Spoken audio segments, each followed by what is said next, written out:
Anti-Zionism and the Breakdown of Critical Reason, a conversation between David Hirsch and Adam Louis-Klein.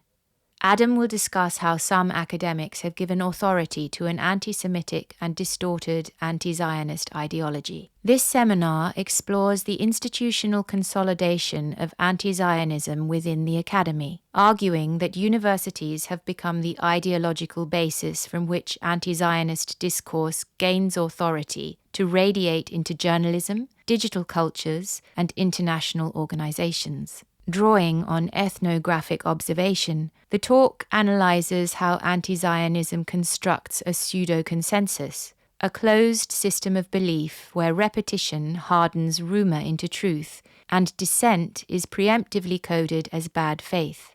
Jewish objections are excluded not just from public legitimacy, but from the space of reason itself, dismissed through rhetorical devices like the Livingstone formulation, or through the construction of the Zionist as a categorically illegitimate actor, presumed right-wing, non-credible, and beyond the bounds of rational discourse. The talk calls for a figure-ground inversion, turning critical attention back onto anti-Zionism itself, treating it not as a moral stance beyond question, but as a political ideology accountable to reasoned critique. In this sense, we situate anti-Zionism, following David Seymour, as a holistic ideology, distinct from historical Jewish anti-Zionism, with institutional, human, and phenomenological effects. At bottom, anti-Zionism is a form of totalitarian thought, a self-reinforcing system that relies on circular reasoning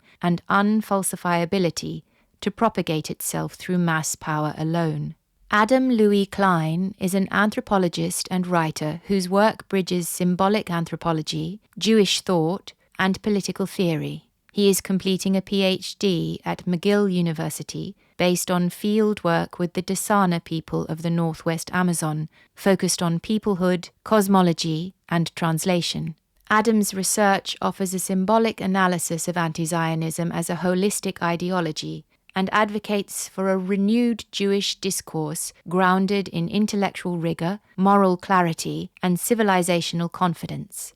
David Hirsch is the CEO of LCSCA and a professor of sociology at Goldsmiths, University of London. He has pioneered a sociological account of contemporary anti-Zionism and its relationship to anti-Semitism. He has worked on crimes against humanity, totalitarianism, democracy, and populism. He teaches core sociology, criminology, crimes against humanity, and human rights courses at undergraduate and master's level. His public writings on anti-Zionism, Jewish indigeneity, and civilizational continuity have been widely circulated, including essays in the Times of Israel and collaborations with the Indigenous Embassy, Jerusalem.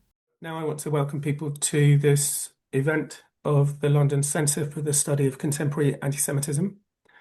And I want to very warmly welcome Adam Louis-Klein, who is an anthropologist, a grad student at McGill, and is one of the prime movers, I think, behind the movement against anti-Zionism, which people are probably seeing quite a lot of on social media. So very, very big welcome to Adam. And I think I'd like to ask you first, Adam, I believe that on the 7th of October, you were being an anthropologist. You were out in the jungle somewhere anthropologizing. And when you came back and heard the news, it was all a bit of a shock. So can you tell us something about how that was for you, Adam? Yeah, so on October 7th, I was very much anthropologizing. So I'd been in the Amazon, in the Vopes region of Colombia, for about 3 or 4 months at that point, and I'd been living in an indigenous village of the Dasana people without any phone or internet. My research was on basically how they've incorporated Christian missionaries and Christianity into their social reproduction and also into their cosmology and sense of identity. So I was kind of thinking with the Dasana people's own identity as a kind of ethno-religion, or in terms of their own covenantal story.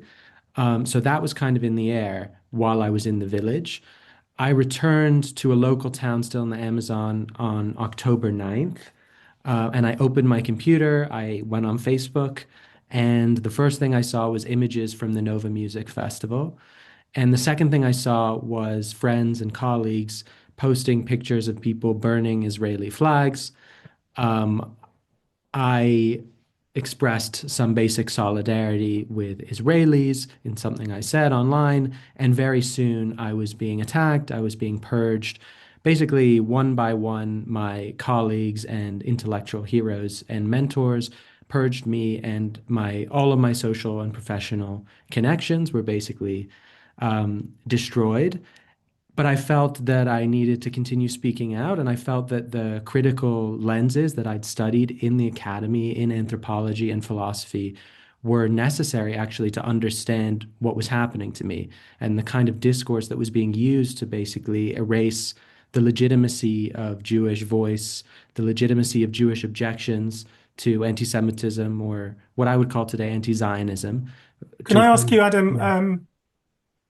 that the sort of disavowal, the sort of losing of friends and colleagues and losing of your place in the scholarly community or the community of friendship, was that new to you? Was that a shock to you? How did that go? What, I guess I'm also asking, what were you saying before? I mean, how was your view of the world different? It was a huge shock to me. I'd never really encountered anything like that before. My own Jewish identity was basically a non-issue in the spaces I had been in up to that point. So, a little bit after I graduated from undergrad at Yale, I was involved in left-wing Trotskyist socialist scenes in New York City. And I had absorbed a little bit of the so-called pro-Palestinian narrative. I'd become a bit more hostile to Israel. I think this was around the time of the 2014 Gaza war. But it wasn't something that I thought about a lot, and I didn't experience any anti-Zionist discrimination in those spaces. So this was the first time I'd really encountered anti-Jewish hate in a kind of intensified way, and where I was sort of being treated differently by other people on that basis. So, and you weren't noticing it around you. It was just kind of would you say that at that time you were just kind of pretty much at home in the culture as it existed around you I mean, at McGill, for example.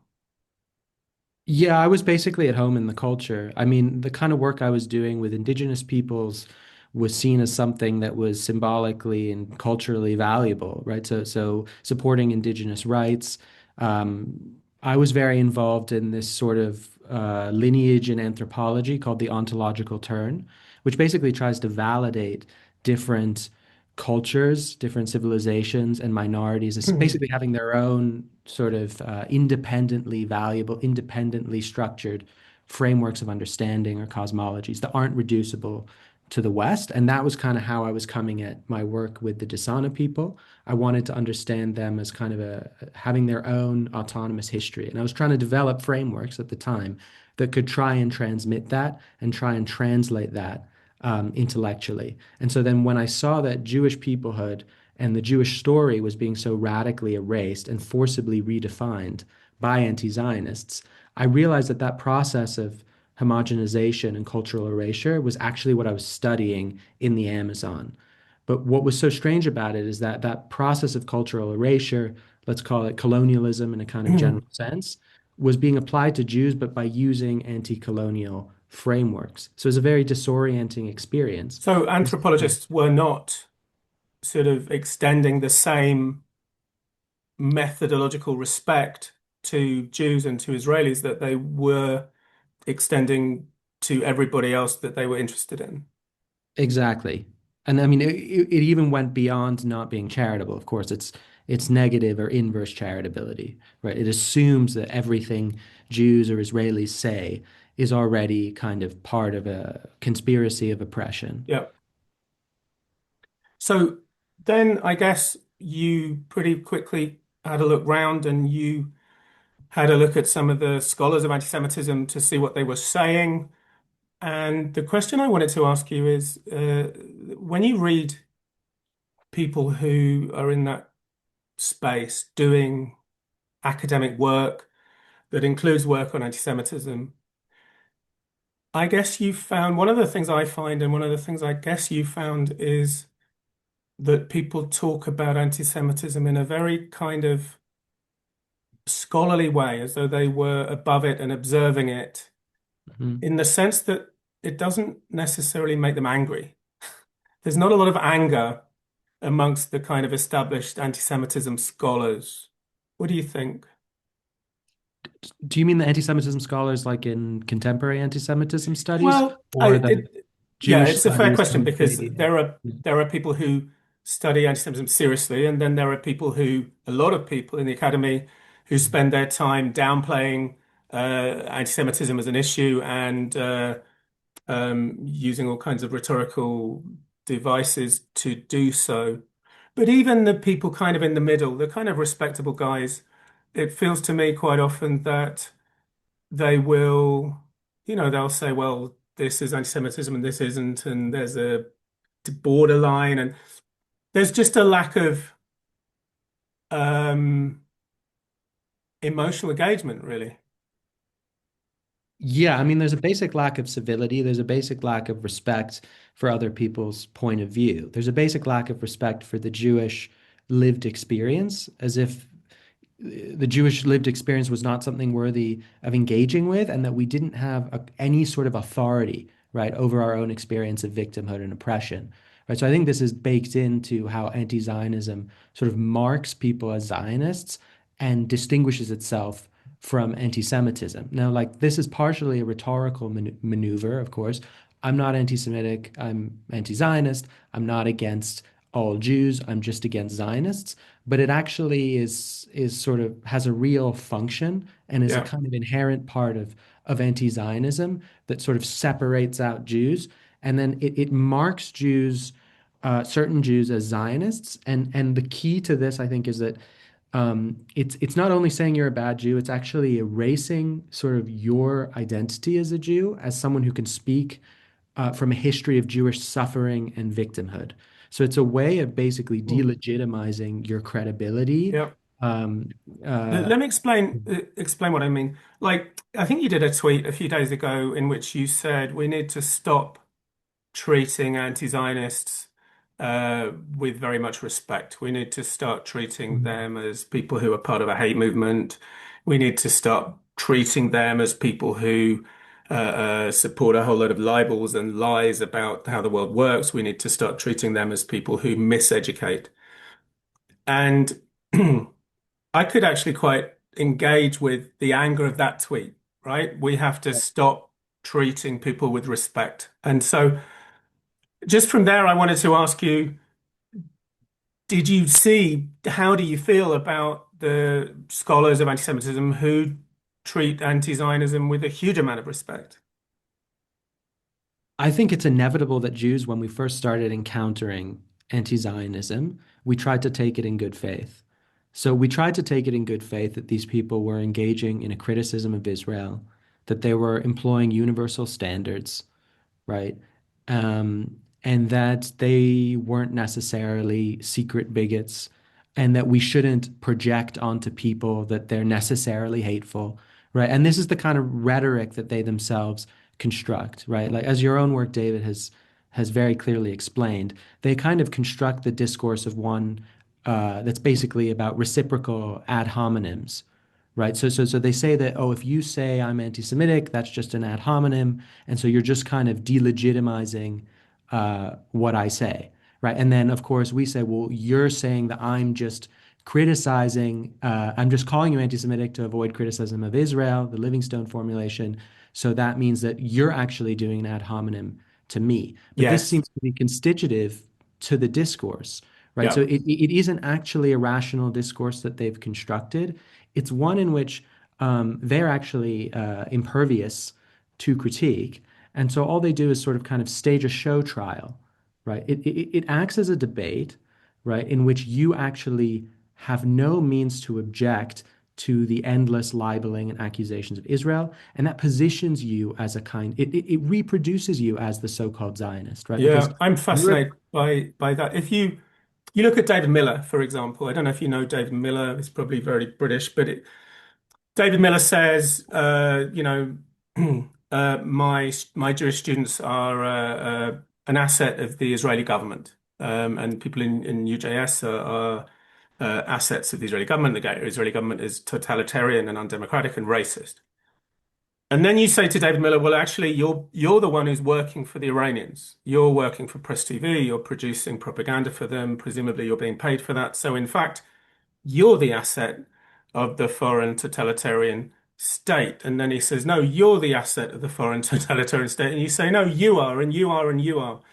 And in the end, it just becomes an utterly humiliating kind of circle of Mhm, each side of the debate accusing the other of exactly the same that they are being accused of themselves. And very often, of course, this debate it becomes a debate amongst Jews, a debate between anti-Zionist Jews and other Jews, and it becomes humiliating, and you kind of end up feeling that people are looking from the outside and they're just quite enjoying this kind of mhm, spectacle. mhm, I think this has to do with the structuring of the debate around the conflict. Right. So there's a whole kind of conflict framing which exists that's used basically to obscure anti-Zionism as a hate movement. Right. So the conflict framing is that there's pro-Israel people and there's pro-Palestine people. Right. And as long as that exists, you can always create this kind of mirror equivalence.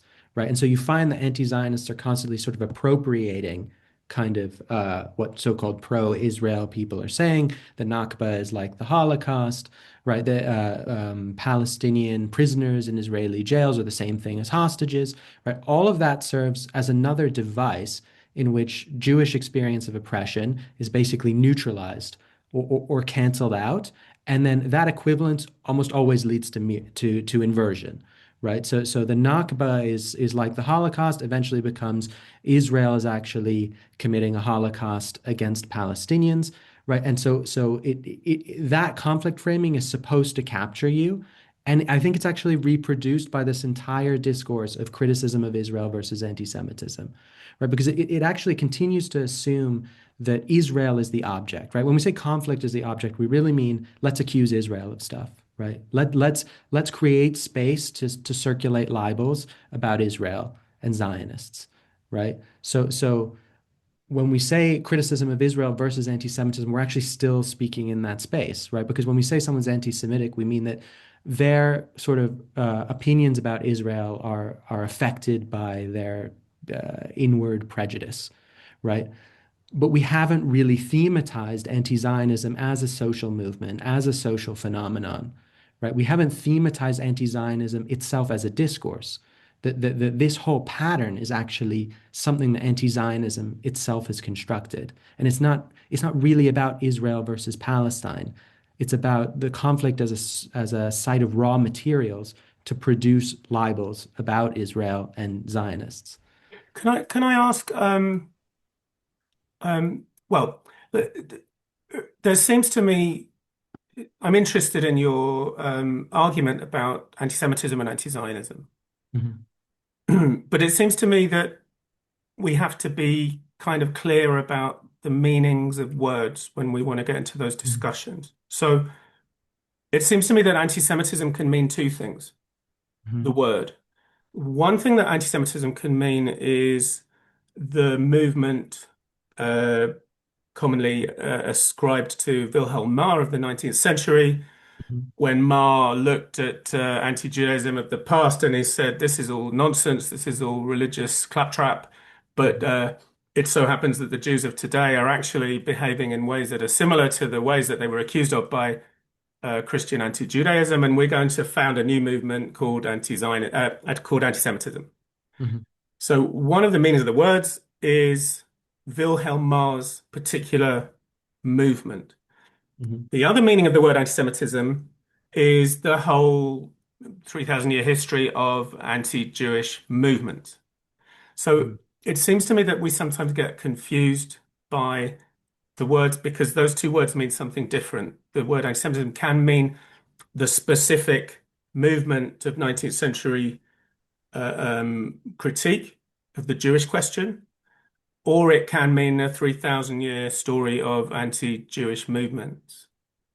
Yeah, so I think that anti-Semitism, it cannot just be considered today a word, right, whose relationship to its meaning is unnecessary, right? So sometimes when people hear me say, I prefer not to use the word anti-Semitism, I prefer to say anti-Jewish hate, or when I talk about Mar anti-Semitism, I call it classical anti-Semitism. They say, well, it's just standard that people use the term anti-Semitism to mean all kinds of Jew hatred across time. I think the problem with this is that it ignores the way we use the word anti-Semitism is a historical product, right? And it actually embeds these connotations and these associations of classical anti-Semitism into it, right? So across history and across all these different languages, right? Jew hatred, in a simple descriptive sense, was always the term.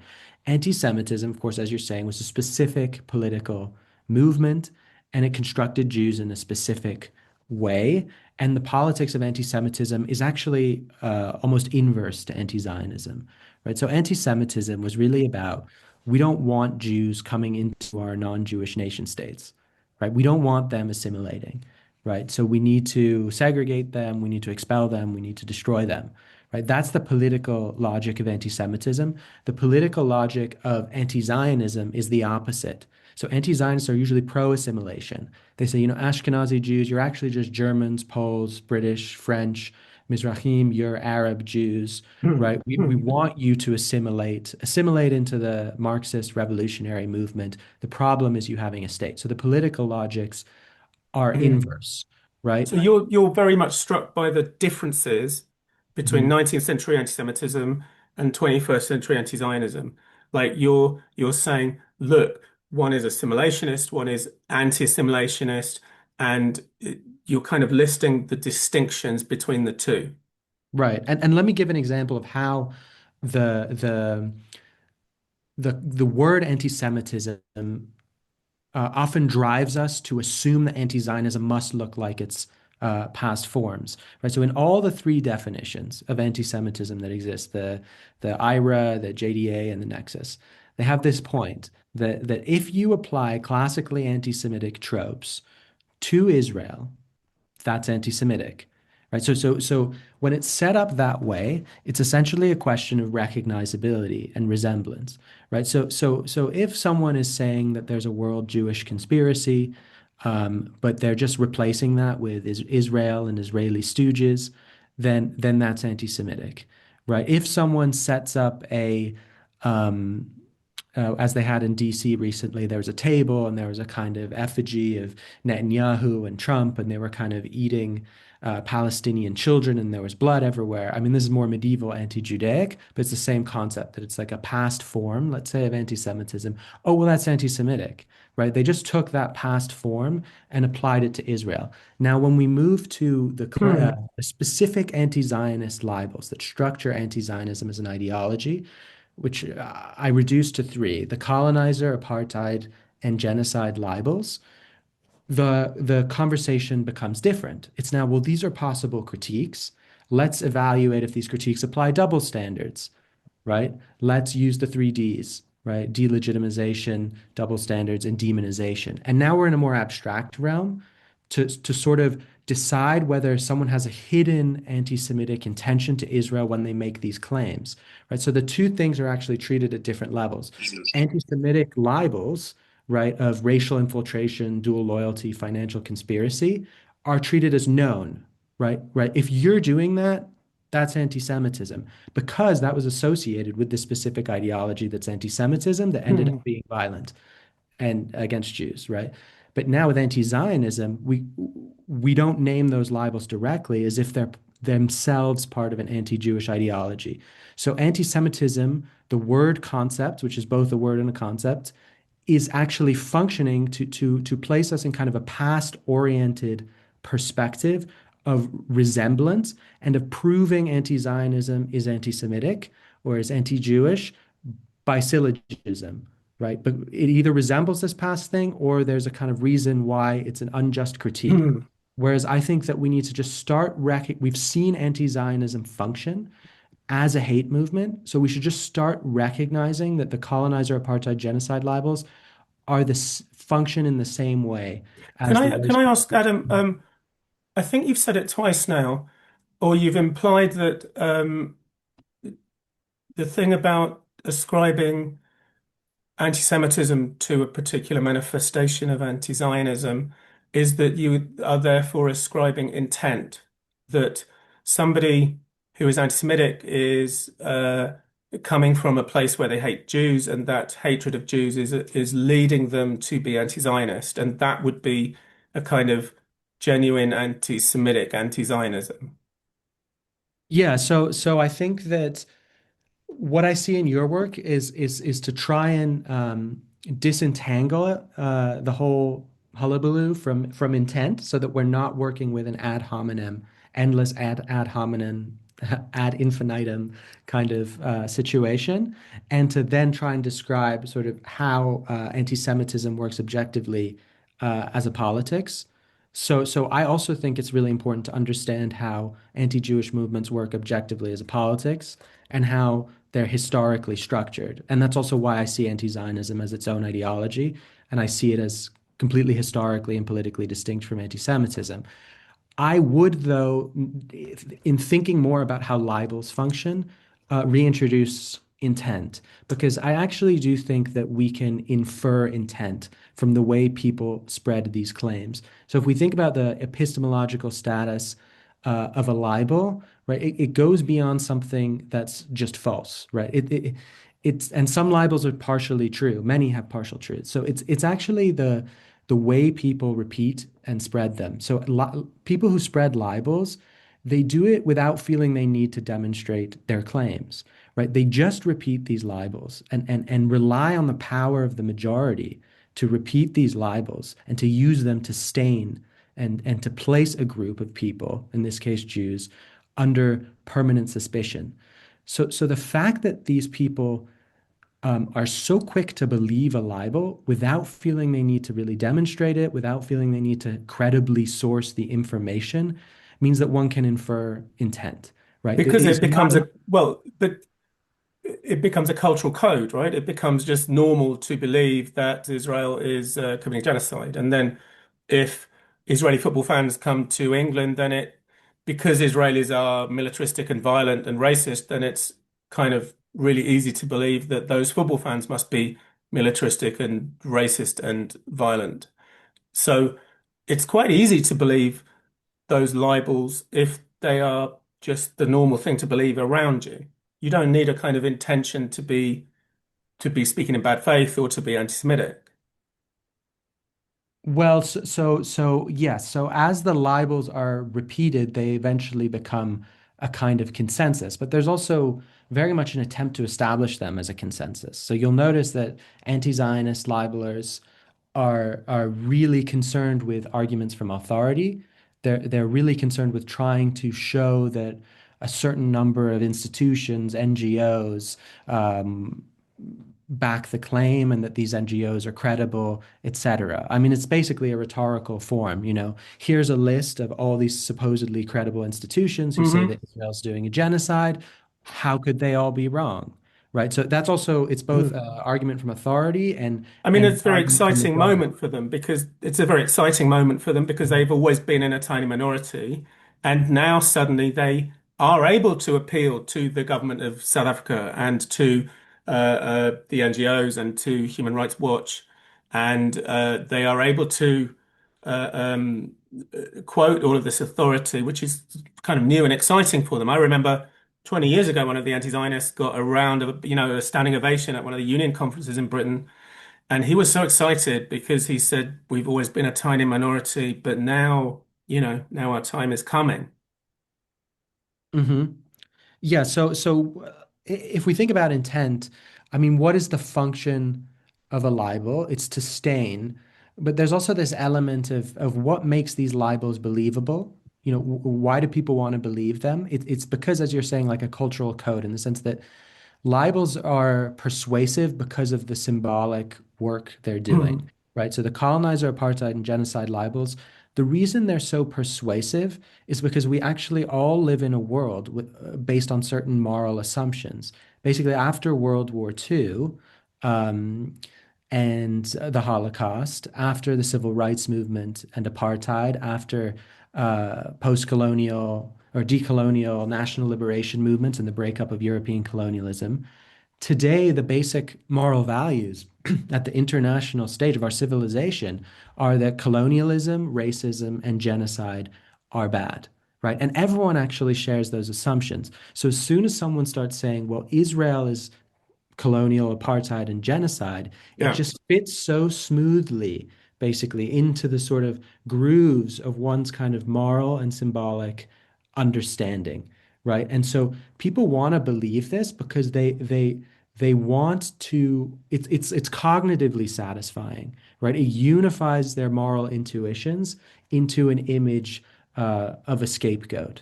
So, I mean, do they intentionally want to harm Jews? I mean, at some level, there might be more of a kind of indifference, but there's a kind of dehumanization of Jews inherent in there because they want to make Jews merely a symbol of evil, merely a scapegoat through which So, they so can, to yeah. be, I'm really bad at thinking in the abstract. I need some concrete things to hang this on. Mhm. For example, the mayor of New York, right? It seems to me pretty uh, uncontroversial that he's not a man who believes himself to be anti-Semitic and who believes himself to be involved in a political project of creating an anti-Semitic movement. Mhm. That's fair. Well, so they don't believe they're anti-Semitic, right? And I think this is the thing that's tripped us up for a long time, right? So let's say so after the Holocaust, right, anti-Semitism became the term for all forms of anti-Semitism, forms of Jew hate over time. Um, and people started basically documenting the history of classical anti-Semitism, and people started documenting sort of the survivals of classical anti-Semitism, right-wing style neo-Nazism in the West. Now, after 67, what we saw was this kind of new phenomenon for a lot of people in the West.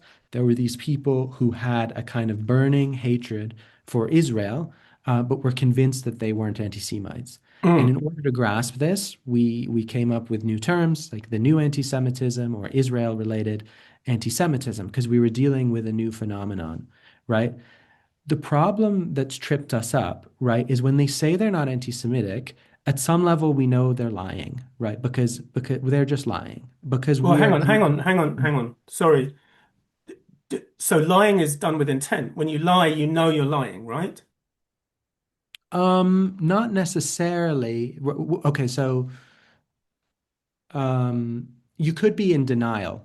In this case, I would say it could be more of a denial. Anti-Semitism basically became a taboo, a universal Hmm. taboo associated with Nazism. To be an anti-Semite is to be evil. So it's very hard for anyone to admit they're an anti-Semite. So they could be in denial. But what I want to say is here more But if specifically. you're in denial, you still not aware of your own anti-Semitism because you're in denial of it. Let me get to the second part because I think it's more complicated than they're just lying because there's two components, right? When I say we know they're lying, what I mean is we know they hate Jews because we have a lived experience. When a Jew hater talks to you, you can hear that they hate you. So Jews just No. understand. Uh, okay. So The Adam, tell second me. point, second point, second Okay. point. Let me just get to the second point because the second point is they're partially not lying. They're partially telling the truth and they're partially sincere because they realize that what they're doing isn't traditional anti-Semitism. And when they say they don't hate all Jews, they may be telling the truth. So, and that's what's tripped us up, that they really do have a hatred of Israel. But the problem is that our frameworks today, they're very much based on trying to show that they have a hidden hatred of all Jews, a hidden kind of Hmm. racial hatred of all Jews that's actually behind their hatred of Israel. And so sometimes we make arguments like this, right? They say they're just anti-Zionist, but look, there was a guy walking down the street with a kippah and he got attacked and he has nothing to do with Israel. Maybe he's even an ultra-Orthodox anti-Zionist or whatever, right? So we're trying to kind of prove that they hate all Jews, right? But actually, No, they don't necessarily hate all Jews. They're not actually anti-Semites in that sense. They are mm. genuinely anti-Zionists who hate Israel. And so But we let's take actually, yeah. if we take racism as a an analogy, the idea that racism is about hating black people, I think I think most anti-racist activists and scholars have kind of moved on from that a long time ago because people talk about structures of power, about systemic racism, about cultural racism. People talk about racist structures which lead to a racist outcome, but do not rely on hate and do not rely on people consciously being racist.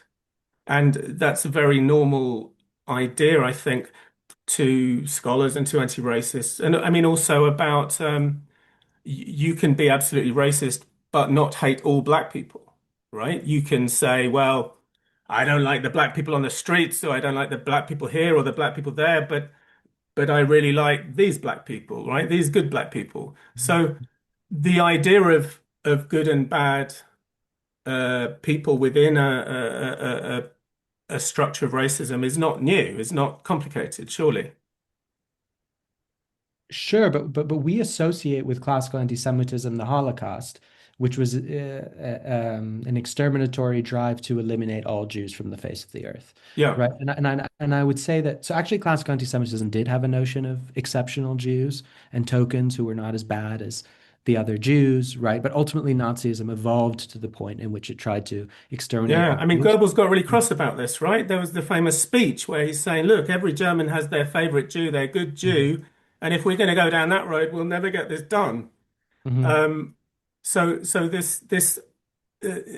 it's not true in any kind of racism or anti-Semitism or homophobia that it's necessary for people to hate every single one of them in a kind of zoological Nazi manner. Certainly, but I also think that there's a way in which it's framed colloquially, and that there's a kind of logic to it, right? In which one says, well, what is anti-Semitism? And this is the problem with the anti-Semitism frame. Anti-Semitism is the hatred of Jews because they are Jews, Jews as Jews, right? And if it really is a hatred of Jews as Jews because they are Jews, it Mm, should be a hatred of all Jews, right? And then there was a recent case in Massachusetts of Stand With Us against MIT for campus harassment of Jewish students. And the judge basically argued it exactly this way. And it's basically become the formula of anti-Zionism. Anti-Semitism is a hatred of Jews as Jews. That means the hatred of all Jews. Well, there are mm. anti-Zionist Jews and there are non-Jewish It's Zionists. fascinating because the anti-Zionists have been fighting for that as a definition. They've been fighting for the idea that if you don't hate all Jews as Jews, whatever that might mean, Hmm. then you're not an anti-Semite. And, Brian Klug, the sort of scholar of anti-Semitism, came up with this definition in Britain, and they all rallied round him and they said, yes, this is the definition. And therefore, anyone who, only hates these Jews or only hates those Jews, or anyone who says that these Jews are murdering children, but those Jews aren't murdering children, or these Jews are conspiring to run the world and those Jews aren't, they're not anti-Semites. Hmm. Yeah, that's basically the logic of it, Yeah. right? So but so anti-Zionism then, as I was saying before, the distinction then it makes between Zionists and Jews becomes kind of structural to the ideology itself. And when we always try and prove that it's really against all Jews, we have a problem. So the very concept of Jews as Jews is completely flawed, right? There is actually no hatred of Jews as Jews, Yeah. right? And if we want to understand anti-Semitism, anti-Jewish hate as a historical phenomenon, we have to get beyond this. And the anti-Semitism paradigm we currently use, I think, often has these kinds of implications of understanding anti-Semitism in this trans-historical way, right? So we kind of assume that there's this sort of mystical thing called anti-Semitism, where in every era, for example, someone is going to come up with the protocols of the elders of Zion, right? Because if they hate Jews, that's what anti-Semitism is, right? And so we lose really the dynamism of anti-Jewish hate as something that is always evolving. And if it's really always evolving, then I think then at a certain point you have to recognize when a new form has become dominant, right? When there's been that phase Mm, transition, it's like an evolution, right? Like in each generation, right, of animals, right, there's change. But scientists have to recognize at a certain point when the morphology of the animal has really become different, right? It's really qualitatively mm, different, right? Like at a certain point there was Homo sapiens, right? Regardless mhm. of So what we think. evolution is a kind of change of uh, um, small changes, and it there's a term for this, isn't there? It's quality. It's quantity into quality. And I think Can, that's what's happened since October 7th. okay. Can we just? I want to just pin down a couple more things, and then I want to go to some questions, and then I want to come back and have some more discussion about really about how we engage with the universities and how we kind of engage with the scholarly um, business of anti-Semitism on campus. Why? Because everybody who knows anything about anti-Semitism knows that anti-Semitism on campus is a problem. But many people seem to have very little idea what to do about it. So we'll come back to that. But let me just be clear about the definition. So because it's important to you, I think, that this kind of pinning down of words correctly. So if we talk about the blood libel in Norwich in the 12th century, or if we talk about the Spanish Inquisition in the 15th century, it's important to you that those are not called anti-Semitic. Is that correct? Um, yeah, I'm not just like Orwellian about telling people which words to use. It's so as to arrive at a proper conceptual understanding. But let me give you an example, right? Let's think about the way we talk about medieval anti-Judaism, classical anti-Semitism, and anti-Zionism in terms of the central claims. We actually don't use a coherent framework, right? So we're actually also losing kind of some of the invariants, right? So when we talk about medieval anti-Judaism, we call it a blood libel. We actually use the concept of libel, right? For some reason, when we talk about anti-Semitism, we don't use the concept of libel. We use the concept of tropes, right? So now we're not talking about these as sort of defamatory claims with a kind of truth status. We're talking about them as kind of metaphors or racializations in that sense, right? And now when we go to anti-Zionism, we talk about them essentially as critiques, right? Because we don't treat them as tropes on their own, or necessarily libels. So we're actually treating all of these forms as if they're functioning in a different way, but there are invariants across the function. And I think the invariant really is libel, basically. So, So so this is a kind of highly technical distinction. Mhm. And I can see good reasons for making the highly technical distinction. I mean, David Seymour does it quite insistently that he says that the latest instantiation of the Jewish question is anti-Zionism. Mhm. And I think you say the latest form of anti-Jewish hate is anti-Zionism. So I understand why those technical distinctions are important. But the problem then is that if you're going to say the Spanish Inquisition was not anti-Semitic, you will then not at all be able to uh, you will then not at all be able to relate to what ordinary people are thinking who are listening. That's my worry. So I think that, let me put it this way. I think there's a real difference between how Jews and non-Jews hear this conversation, and what Jews and non-Jews want to hear. So I think Jews want to hear it's anti-Semitic because we have a thousand of years of history of seeing these outbreaks of mass hysteria and violence against us. And the post-October 7th genocide libel was basically a kind of mass distributed pogrom that happened globally. Um, and it's impossible for us not to see that in continuity with what's happened so many times in history. So we want to be validated that it's anti-Semitism, that it fits into our story, and that it's something we've seen before.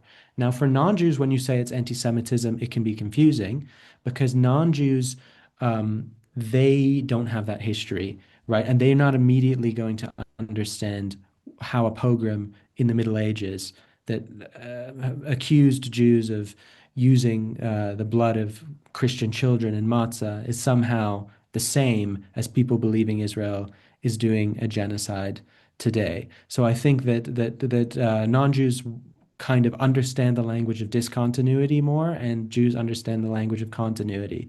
But I think we actually need to speak in a way that's contemporary, and that can translate our lived experience in this moment. Because right now, when we're calling it anti-Semitic, our lived experience isn't translated because people are saying, well, it's about Mm. Israel. Whereas I if mean, the we, people who want to degrade the continuities, I Mhm. would have thought are, in the first place, the anti-Semites themselves, right? Like each new anti-Jewish hate movement begins by disavowing the previous one and saying, we're nothing like that. We're something completely new and completely different, which is, of course, what Ma did and what today's and actually also what Hitler did. You know, we're not some little old 19th century movement. We're a movement to change the world and to rid it of the evil conspiracy that makes us all miserable. And of course, anti-Zionism also wants to insist that this is no continuity between anti-Semitism and us, but we are something completely new and different. Right, but I think there's also a conceptual issue, which is going back to the question of having a past-oriented approach. And so understanding anti-Zionism, let's say in terms of recognizability or description, right? So our current models are all about recognizability. Tell me when criticism of Israel becomes anti-Semitism. I can recognize it, mark it as anti-Semitic. That person's an anti-Semite, and they'll be stamped as an anti-Semite. Mm. Um, But it's not a continuity. It's not, there's not a kind of continuity. Like, I think your argument, and I agree with that completely, is that uh, uh, anti-Zionism or anti-Semitic anti-Zionism is not continuous with criticism of Israel, but they are completely different uh, beasts. Yeah, it's not even on a spectrum, right? So the Yeah, way it's also set up today is that there's a spectrum basically. You're the most pro-Israel person in yeah. the world. You think everything Israel does is correct versus you're an anti-Zionist. You think everything Israel does is wrong and that Israel has no right to exist. Mhm. Actually, there's no spectrum. Once we see anti-Zionism as its own ideology, right, with its own constitutive libels, colonizer, apartheid, genocide, and its own genealogy, with the Nazi Islamist input, crystallized in Soviet anti-Zionism, with the core notions of Zionism is Mhm. racism, Zionism is Nazism, the apartheid libel, etc. Um, Going into then Western anti-Zionism really being crystallized after the Durban Conference with academic settler colonial theory, which I think is the key kind of intellectual framework of anti-Zionism today, casting Israel as inherently genocidal, right, and as purely evil, right, and sort of baking in Holocaust inversion into the structure of the ideology itself. When we see that, there's no, it's so specific that there's no reason to place it in that spectrum anymore, right? Not only is it not a criticism of Israel, it's just its own thing, Mhm. right? Just Okay. anti-Zionist, you know. So I'd like to go to some questions. I see there are a lot of questions in the chat. What I would like to do is to ask people who have asked questions in the chat or who haven't to actually put their electronic hand up, and we can go and hear from people. And I would like to go to Joe Dozima. Thank you very much. This is fascinating. I have a tripartite comment question that I hope I can articulate clearly. First of all, what struck me in the discussion is that um, in a perverse and ironic way, Israel, by existing, has made anti Semitism impossible. By drawing all criticism to itself, it is neutered. It is nothing anti Semitic left because all criticism is directed towards Israel. And it's anti Zionism's most anti-Semitic move has been to make anti-Semitism impossible. Almost. There's still a bit of room for the classical right anti-Semitism. But on the left, nothing is anti-Semitic anymore because it's criticism of Israel. And then I was wondering, when we're talking about defining new forms or defining anti-Zionism as opposed to anti-Semitism and talking about it cognitively, it was mentioned briefly the emotive element. And for me, that is something that is continual from classical anti-Semitism through anti-Zionism. There is a particular, not only a vehement hatred, but a glee, a taunting that I think is unique to Jewish hatred. Do you know the smugness in the face that I'm talking about? You know the look that people have when they're being vehemently anti-Zionist, when they're calling Jews baby killers or calling Israelis baby killers. It's a joy that they have in it. And part of that great joy is saying that they're not anti-Semitic. So that is also a taunt. Thank you. And I'll conclude with saying the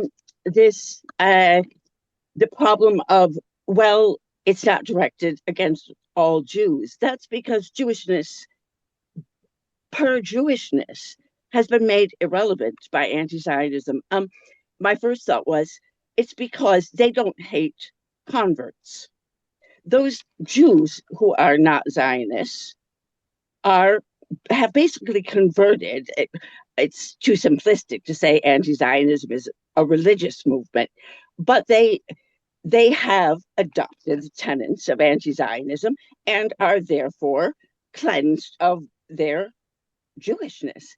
Thank you, Joe. And I think that basically the Jew is now a Zionist. What has been the Jew? Why has a Jew been always targeted? And what does it mean to be the Jew? And I would say that non-Zionist Jews are actually no longer Jews in a societal way. They're exempt now. The stain of and stigma of Jewishness clings only. I want to move on because we are. Sorry. I would say actually to that if anti-Zionist Jews think that it will exempt them in the long run, then they are dreaming. But I want to go on and go to Karen, and then I'm going to come back to Adam. Thank you. Adam, I agree with everything that you're saying, and I'm trying to follow it desperately, including that Durban itself was the turning point in all of this. I headed the International Jewish Caucus in the PrepComs leading up to it, and co-chaired in Durban itself, and the human rights organizations that you say the anti-Zionists like to quote, like Human Rights Watch, Amnesty International, even the Ecumenical Caucus and the South African NGO leadership were all part of that. My main question is that I grapple with all the time with are twofold. One, how do we stop the fighting over words? But I think the scholars do have to do that. And at the same time, the activists need to counter all forms of anti-Semitism. And when I include some of the anti-Zionists in that, it's because in human rights law, we define these isms and phobias and racism or any of it as human rights violations being differential treatment or discrimination. And yes, Marr coined it to mean Jew hatred, but in all of the work in human rights, we needed a new word for discrimination against Jews that included the systemic discrimination. That's the word for it. Just like racism can be inadvertent, but the people say microaggressions are still racist, right? So small r racism, small r anti-Semitism, and the commonly accepted word for differential treatment, including differential treatment of the one and only Jewish state. So I appreciate what you did at one point with the hyphen anti-Zionist and anti-Zionism as what you're describing. So those are my twofold questions. Thank you. Thank you very much, Karen. I'm going to go to Adam. David, would you be able to maybe sum those up into a question? Because I wasn't totally clear on what the question itself was. Or Karen. I mean, I don't really want to do that. I think people are happy to make their own questions, and if I they can want to make points, and clarify. if you don't want to come back to them, that's fine. Adam, we can go on. We have plenty more people who want to speak. Karen, do you want to make that clearer? Yeah, if you want just what in like one sentence what the question is. The question is, when the commonly accepted understanding of any of these isms or phobias is discrimination or differential treatment, and that can take many forms, I want to understand more clearly how we can counter it all without the continual struggling and activism against words. Like Okay, the yeah. actual practical translating this, because there are so many of us who waved these flags 25 years ago of what was going on in the academy. And so how do we move from that in the activism world, in the countering? The scholarly that you're doing is essential. And how do we work together on that? Okay, there are two levels. So how you confront this in activism and how you confront this in academia are different. So Yeah. activism really is a war of words. It's all about finding the slogans and the words that will emotionally communicate in the most effective way. Academia, words matter as well, but they matter for the sake of conceptual clarification, right? So I am trying to do both at once. I try to use words that will communicate most effectively to the wider world and will shift the structure of signifiers and overcome the kind of psychological complexes really that have been built around the word anti-Semitism. So anti-Zionists are too defended against the word anti-Semitism, the signifier anti-Semitism. It just means evil. It's a taboo. They can't do it. They will never accept that they're anti-Semitic. They will even project this onto you and say, well, Zionists are Nazis, right? Like that is so much of the strength of the Zionism equals Nazi claim. It's actually to project the feeling that oneself is an evil Nazi because one's anti-Semitic onto the so-called Zionists themselves, right? At the level of academia, the words matter only to the extent that they play a role in accurately or precisely conceptualizing the issue. And so I think that anti-Semitism sometimes leads to ambiguities, and I can use anti-Semitism as a word. I can see in the word anti-Semitism the issues with the anti-Semitism paradigm itself around criticism of Israel becoming anti-Semitism, or not describing anti-Zionist libels and tropes on their own terms, not describing anti-Zionism as an ideology necessarily on its own terms, but asking about when it looks like older forms of anti-Jewish hate. Thank you. Thank you. I will go to Liz Berger. Thank you, David. Hi, Adam. Thank you for this. This is so helpful. So I have some kind of nuts and bolts questions as an anti-Semitism studies doctoral student. things I'm trying to sort based on what you said and also what I've read about the movement and how the movement's developing. And they kind of go together, at least I think they do. It's actually similar to what you had just discussed, which is this idea of academia and activism and doing both at once. And I would think of it more as academia and advocacy than activism. And I have a distinction in my own mind about advocacy and activism. But I'm wondering things like I noticed that Maz has a reporting structure.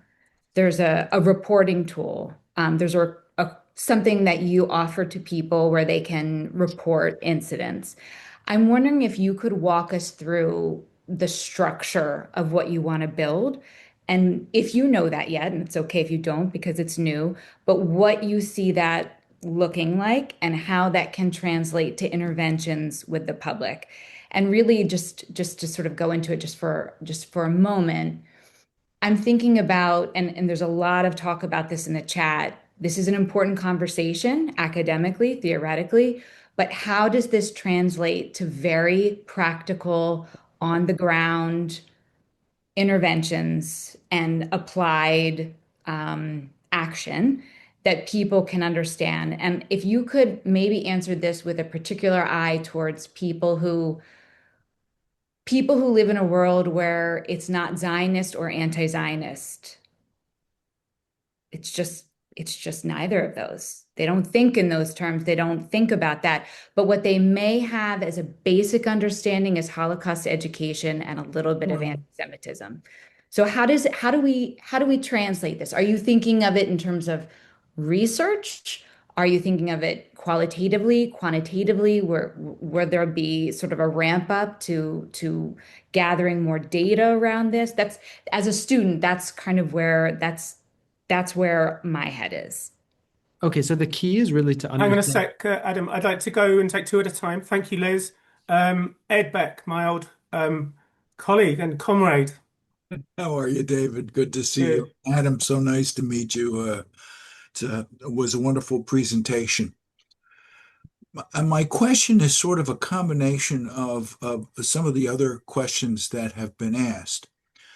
I see the battle in academia to try to address these very problematic issues as not so much as Liz pointed out between anti-Semitic and anti-Zionist, but as the oppressed versus the oppressor, the people seeing it in that construct. I see it in terms of the colonializer and the colonized and so on. What I see happening is our people we describe as anti-Semites using our constructs against us. They're flipping it on us. The things that happen to us, we are now doing to them.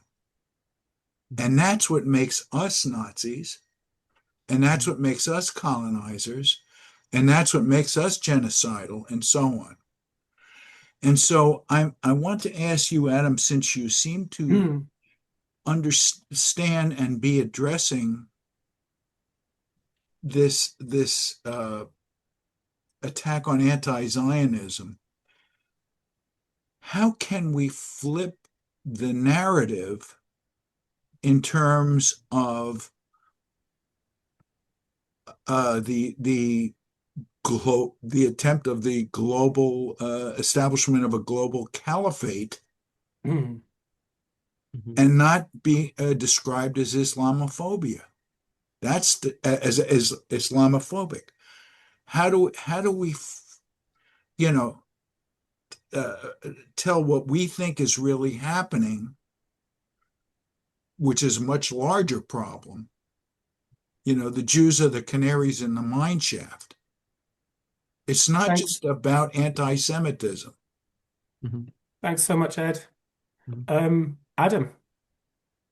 Okay, to Liz's question, the best way to reply to that is I think we need to actually move towards understanding anti-Zionist discrimination, right? So when people report incidents, the key is to frame this in terms of anti-Zionism, because we still often use this approach where anti-Zionism is a political critique. When it becomes violence, when it becomes discrimination, when it becomes harassment, it's anti-Semitism. And then we have to prove anti-Semitism separately from anti-Zionism. But when we recognize anti-Zionism as its own hate movement, we see that if a kid is being bullied, for example, being called a colonizer, a white colonizer, right now in our current paradigms, past-oriented resemblance recognition paradigms, it's hard for people to recognize that as anti-Semitic, right? Because classically, it's actually the opposite. Jews aren't really white, right? Like Jews are these Asiatics or Orientals. So when someone calls you a white colonizer, right, that actually sounds like liberatory, emancipatory language. It sounds like critique.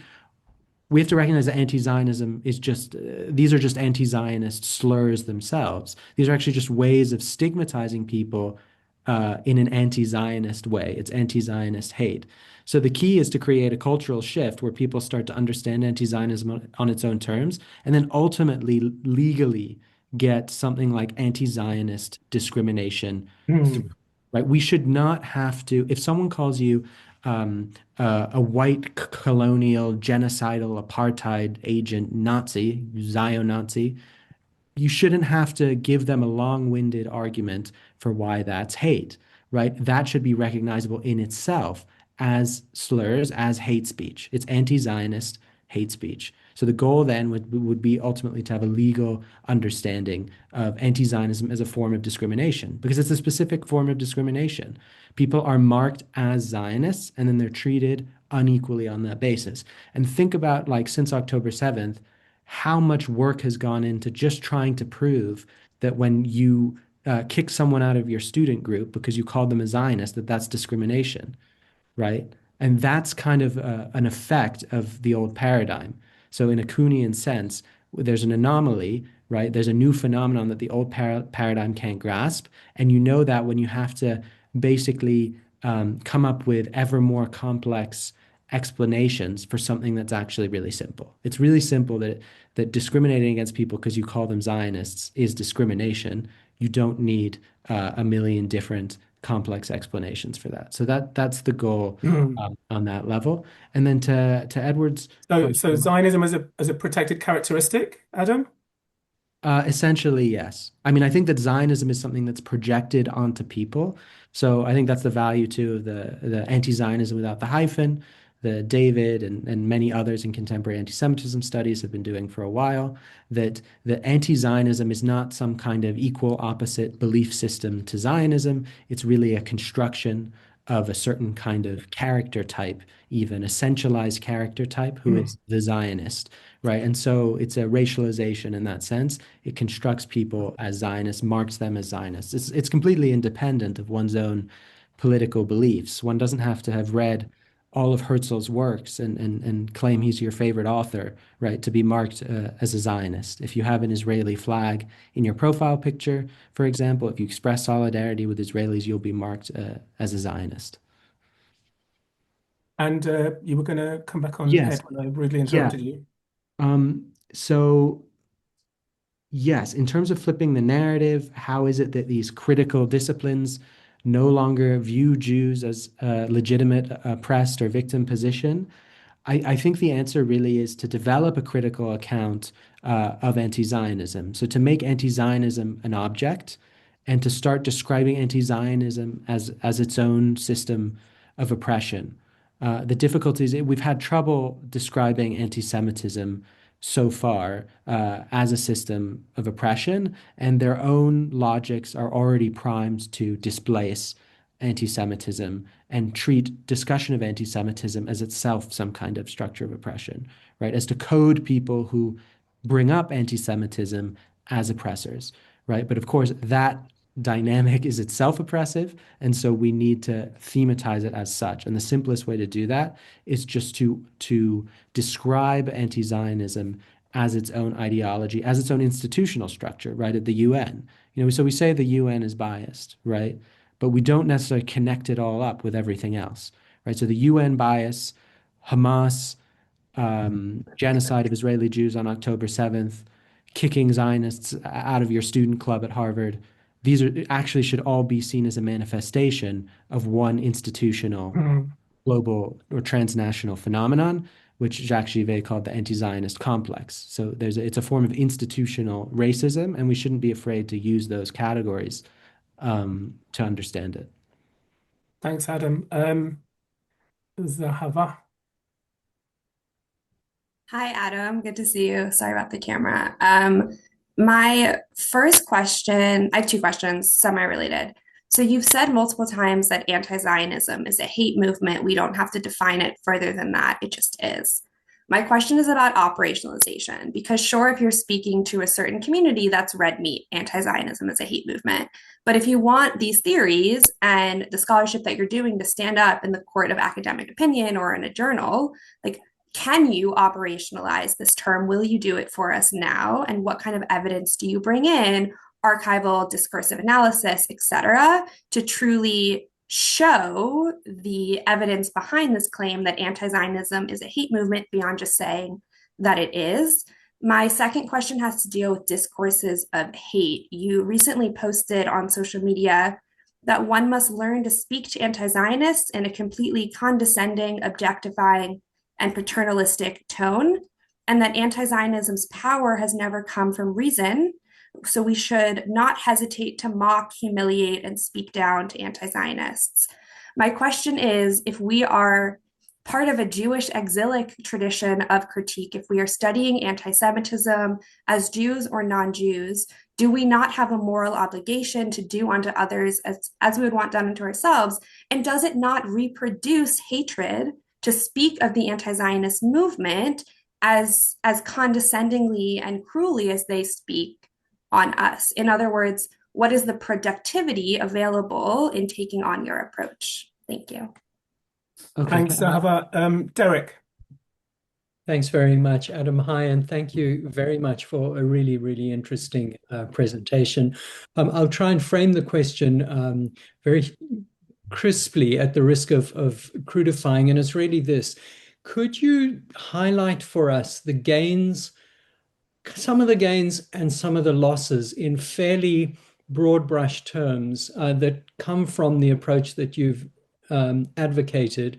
And just to flesh that out a little bit, I find it persuasive and very helpful for at least two reasons. The one is that one shifts the ground on which the debate takes place away from a kind of tropology into a debate about truth claims. And that seems both unfashionable, but also much more powerful. So that's one advantage, it seems to me. And the other is that the line, where to draw the line between anti-Zionism and anti-Semitism seems to have become something of a parlor game that outsiders take some pleasure in watching the Jews bend over backwards to try and do the gymnastics. And what you're suggesting is a way of avoiding that and going to source. So that's why the idea, David mentioned David Seymour's idea of anti-Zionism as the form taken by the Jewish question in the 21st century. There is a lot of utility in that from an activist point of view, not only from an academic point of view.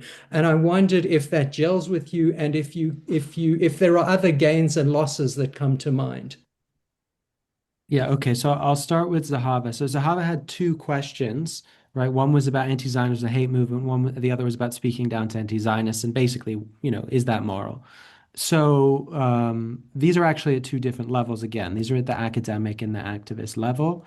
So at the activist level, for ordinary people, the goal of speaking down to anti-Zionists is not to actually humiliate them. Maybe that tweet could have been framed a bit better. It's more to just disrupt, basically, their ritual of dominance, right? So more broadly, what I argue for is a figure ground inversion, where basically, so anti-Zionism is about putting Israel and the Zionists at the center of a kind of visual staging of accusation. There's a kind of anti-Zionist gaze, which voyeuristically and aggressively objectifies Israel and Zionists, and they gain a sense of power, right, for being able to accuse and to libel and to set up these sort of pseudo debates where Jews have to defend themselves, right? The whole point of speaking down to them is basically just to say, well, actually, you are not my master, right? So I can actually speak back to you and I can objectify the other, right? So it's actually not an immoral proposition in that sense. It's about creating a reciprocity of perspectives where it's not one person who's the subject who objectifies the object, but the other can also be a subject. And to be a subject, you have to actually be able to objectify another at some level. And when both people objectify each other, you actually restore the possibility of dialogue. So it's recognizing that dialogue's broken down because of the asymmetry of the situation, the show trial, and then reversing the gaze, right? And I think, you know, if people on social media want to do that in somewhat of a aggressive way, yeah, I'm not necessarily against it. But so then the other thing is anti-Zionism as a hate movement. Right. So I think what you're missing is the shift that I was talking about from recognizability to description, right? Or from syllogistic argument to, let's say, an ethnographic or phenomenological point of view. These are actually different methodologies, right? You could say, oh, anti-Zionism is a hate movement. That's just like a bald statement, right? But it's actually a descriptive and analytic, right? So instead of proving that anti-Zionism is hate, proving that it's anti-Semitism, proving that there's a secret racial hatred of all Jews behind anti-Zionism, we observe and describe its functioning. We observe and describe anti-Zionist mobs who scream for the murder of settlers outside of synagogues. We observe and describe how that's linked to settler colonial ideology in anti-Zionism in the universities. We observe and describe the links that exist, right, between the universities and the anti-Zionist activist movement, right? We observe and describe how that plays out in different institutions and how that functions in different ways as a discourse. So it's a descriptive approach rather than attempt to sort of prove something by syllogism. And then Derek said gains and losses. And I mean, I basically agree with what you said, Derek. It is a way of shifting the ground towards truth claims, not so much in debating the truth of the claim, but in recognizing that anti-Jewish hate functions in a way that depends on belief, right? And that's kind of the limitations of tropology, I find.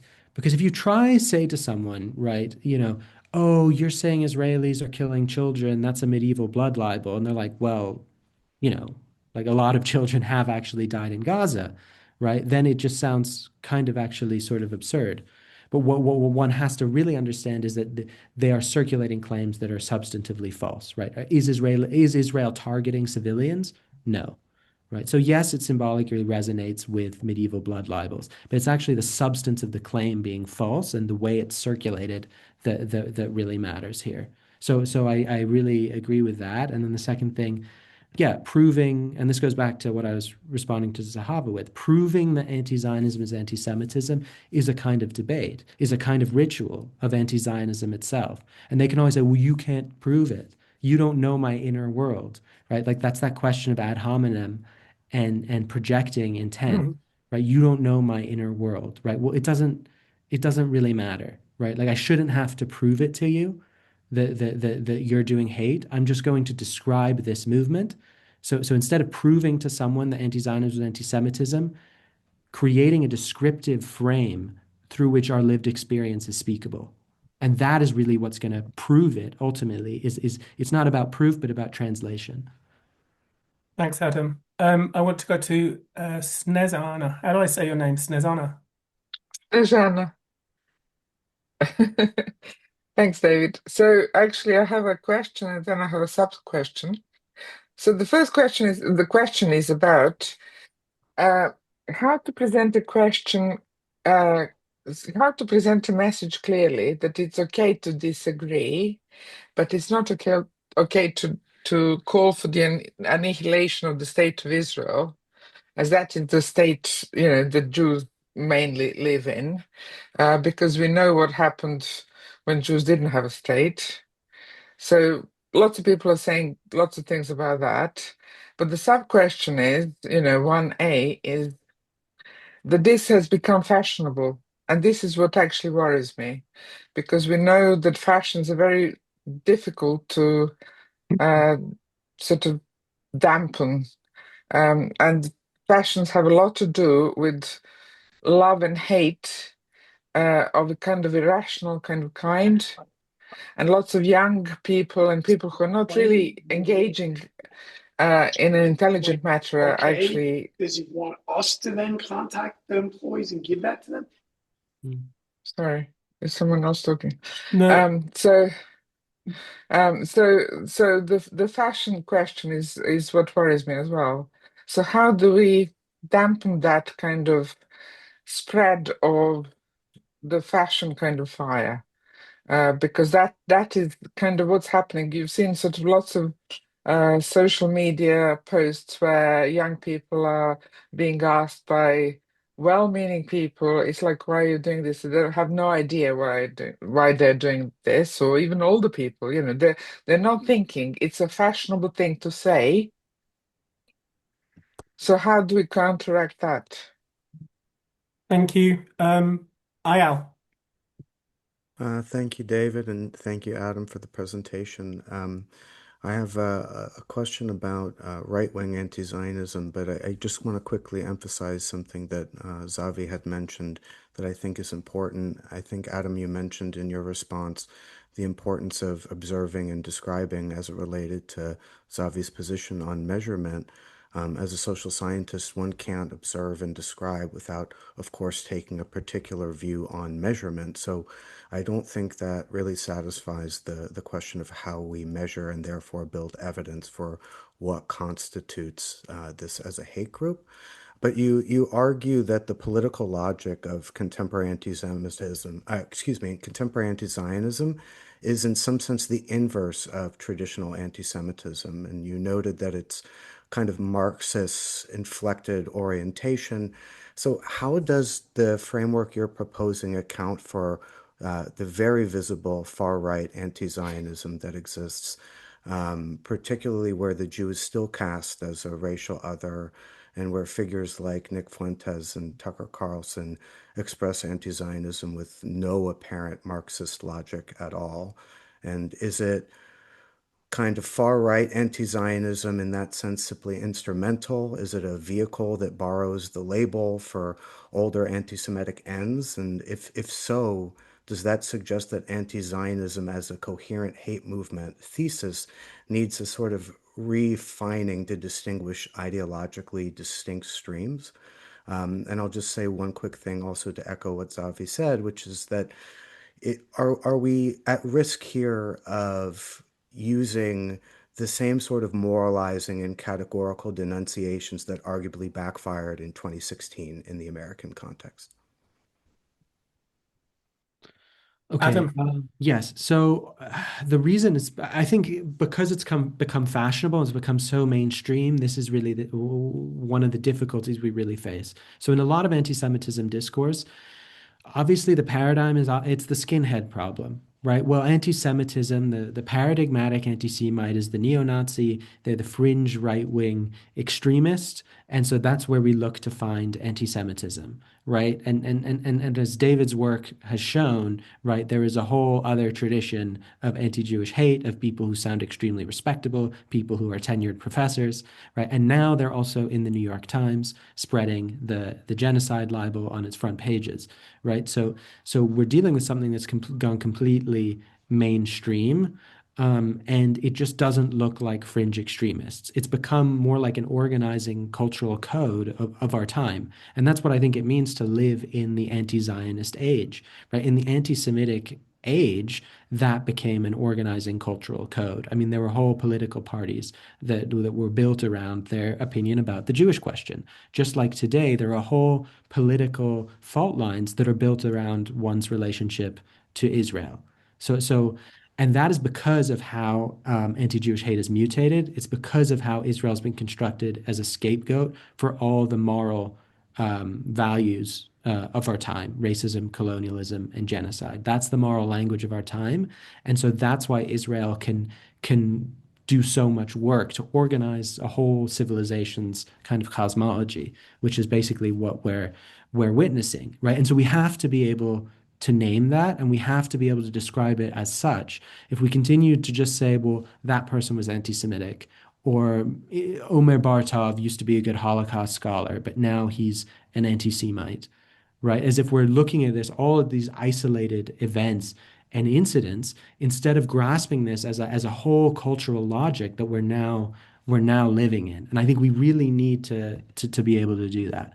IL was talking about right-wing anti-Zionism. Yeah, this is a very interesting phenomenon. So I do think that the political logic of anti-Zionism and anti-Semitism are still different. And I think that on the right-wing anti-Semitism, people like Fuentes and Carlson, it's still that nationalistic, isolationist logic, and often the notion that Israel via AIPAC is basically kind of a foreign influence operation, that Jews are a fifth column within the United States and disrupting US national interests. So that political logic is more classically anti-Semitic. But they have rose to prominence as Jew haters post October 7th, and they've ridden the wave of anti-Zionism, right? So when we talk about evolution, it's not the case that the old forms disappear. So if you look at Der Stürmer, right, the Nazi magazine, they also brought back all the old medieval blood libels. They had photos of the Judensau, of Jews sucking from a pig. So it's true that when there's a new age of Jew hate, that it acts as a permission structure for the old ones to come back. I think that's what we're seeing with Fuentes and Tucker Carlson. But I also agree with your designation of them as right-wing anti-Zionists. And the reason I would say that is because they use specifically anti-Zionist libels. So Tucker Carlson talks about genocide in Gaza. So he spreads anti-Zionist libels, and he uses that to construct Israel as evil. But his concern in this case is more nationalistic and classically anti-Semitic. Just on that, Adam, because I think that you've argued that anti-Zionism is fundamentally a movement of the left.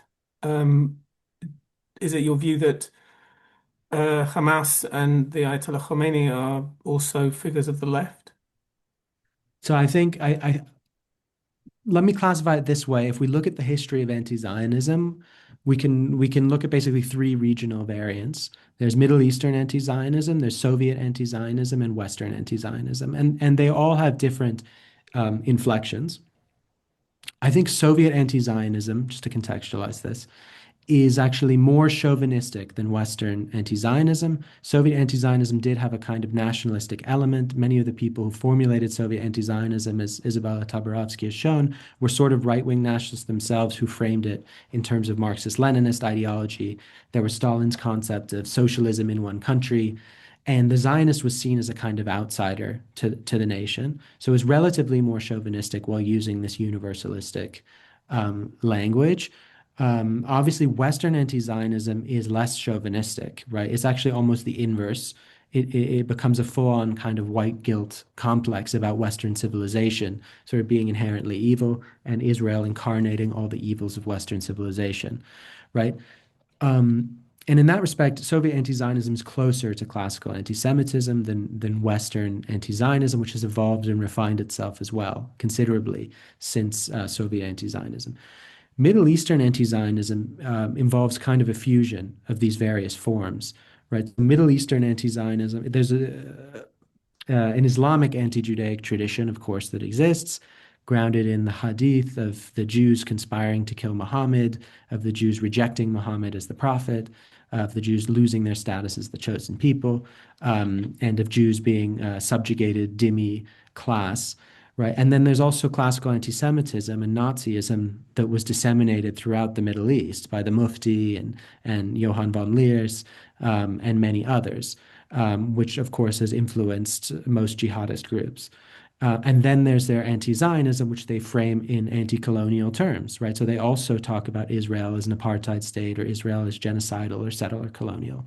So in the Middle East, those forms sort of flow into each other more than in the other forms, and that is precisely because they oppose Jews as European colonizers, right? But from their perspective, right, the Jew then is a kind of immigrant other. So it's simultaneously a sort of right-wing xenophobia and a sort of left-wing opposition to European colonialism, and so that's how the two kind of come together in the Middle East.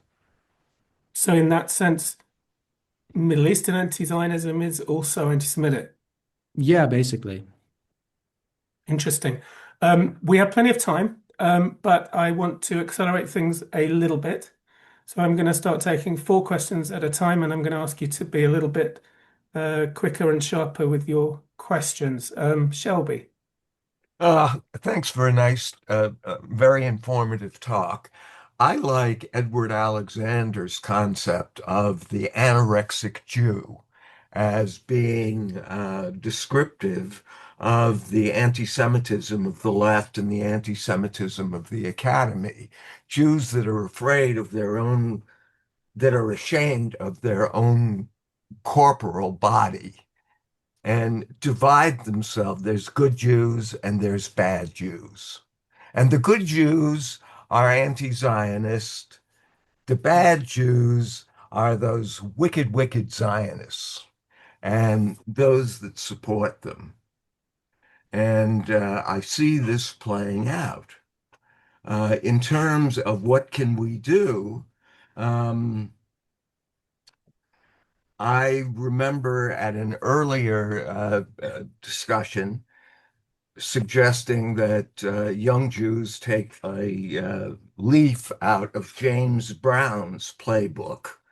When James Brown said, "Sing it loud, I'm black and I'm proud," we've got to stop being ashamed of being Jewish. We've got to stop trying to hide our Jewishness. And if that means walking around in groups, do it. If that means taking a leaf from the Black Panther Party for self-defense in its Oakland days, when groups of Panthers would show up with baseball bats to make sure that the police behaved properly when making an arrest, do it. We've got to become much more aggressive about being Jewish. Anyway, thanks for a very good talk. Thank you, Shelby. Goni. Hi, Adam. It was a really interesting talk. And I recently also watched one of your talks with the Indigenous Embassy for Israel. And I'm wondering, when you try to make the positive arguments for Zionism and how that specifically can apply to my generation, Gen Z, I realize a lot of the arguments that a lot of people will make is that, for instance, Zionism is Jewish self-determination, which is kind of built on this Wilsonian worldview that I think is quite out of touch with how my generation views the world. How my generation views the world is a bit different. It's kind of this Fanonian, inverted, post-colonial view of the world, which I'm wondering when you kind of make the positive argument for Zionism, do you think kind of conceding that a whole generation has been grown up in this worldview and trying to explain Zionism as kind of this radical reclamation project of the Jewish people to their ancestral homeland, just like Aboriginal or Native American anti-colonial movement would look like? Do you think we shift that paradigm with regards to kind of the positive arguments for it? Or, I don't know, just your thoughts on that. Thank you. Marlene. Hi. So I am from Canada. And firstly, I just want to thank you because this movement has really helped me to put a framework around a lot of what I was feeling. I'm somebody who was teaching in a college and was pushed out because of my apparent Zionism. So I just want to thank you for that. But also because I'm Canadian, the Canadian government is looking at enacting anti-Palestinian racism, APR. So my question is, how do you actively speak about anti-Zionism if the Canadian government does fulfill that promise of putting in APR into its government, into its regulations and policies? Thanks, Marlene. And Ros. My question comes from the grassroots as a grandparent who's been fighting liberated ethnic studies, oppressed ethnic studies in California K through 12 education for 3 years. And Isabella Tavarovsky is my spirit leader in this. But we have found that the great majority of school districts in California have opted for liberated ethnic studies, the oppressor-oppressed ideology, because the school board trustees have basically gone with the anti-Zionists rather than the members of the Jewish community who have stood up at school board meetings and been vilified and bullied, both by the community of anti-Zionists and by the school board trustees themselves. So my question for you is this. Anti-Zionism is propaganda ideology. Will you and can other people work on a toolkit for people like me and other people in the grassroots who are fighting K through 12 education to use to basically denazify the anti-Zionists and be able to educate our Jewish congregations as well as the community and school board trustees, because right now we are losing the argument. Because school board trustees, when faced with all these anti-Zionists and with a handful of Jewish grandparents, basically say, well, we don't see any anti-Semitism in this curriculum. And so we lose out. The teachers' unions are against us. The politicians are against us. We need a toolkit to fight the propaganda against us. Thank you. Thanks, Roz. Adam, not just anti-Semitism, but Nazism. All right, so I'll go back to the beginning. It was Shelby's was the first question about reclaiming Jewish identity. I mean, yeah, I think this is very important. I think the kind of refusenik move is a good analogy, and Isabella's recent book on this, that, you know, in a regime that is based on cultural erasure of Jews, that denies our ancestrality and indigeneity to the land of Israel, that tells us that we have no right to express our own Jewishness, it is an act of defiance, right, to continue to express one's Jewishness and to come closer to one's own Jewish identity and to define it for oneself. And I think what I'm trying to do as well by naming and getting people to see and perceive anti-Zionism as a real object, which goes back to this question of proving it, right? So it's not an abstract claim. Anti-Zionism is not an abstract opposition to Zionism. It's a really existing phenomenon in the world. And once you see this phenomenon, it's like an apple, right? Once you see an apple, you see the boundaries of the apple and you see where it ends, right? And then the whole question of what's the boundary between criticism of Israel and anti-Semitism will disappear because no one asks that about Nazism. No one says, what's the boundary between Nazism and a criticism of Jewish assimilation in non-Jewish societies?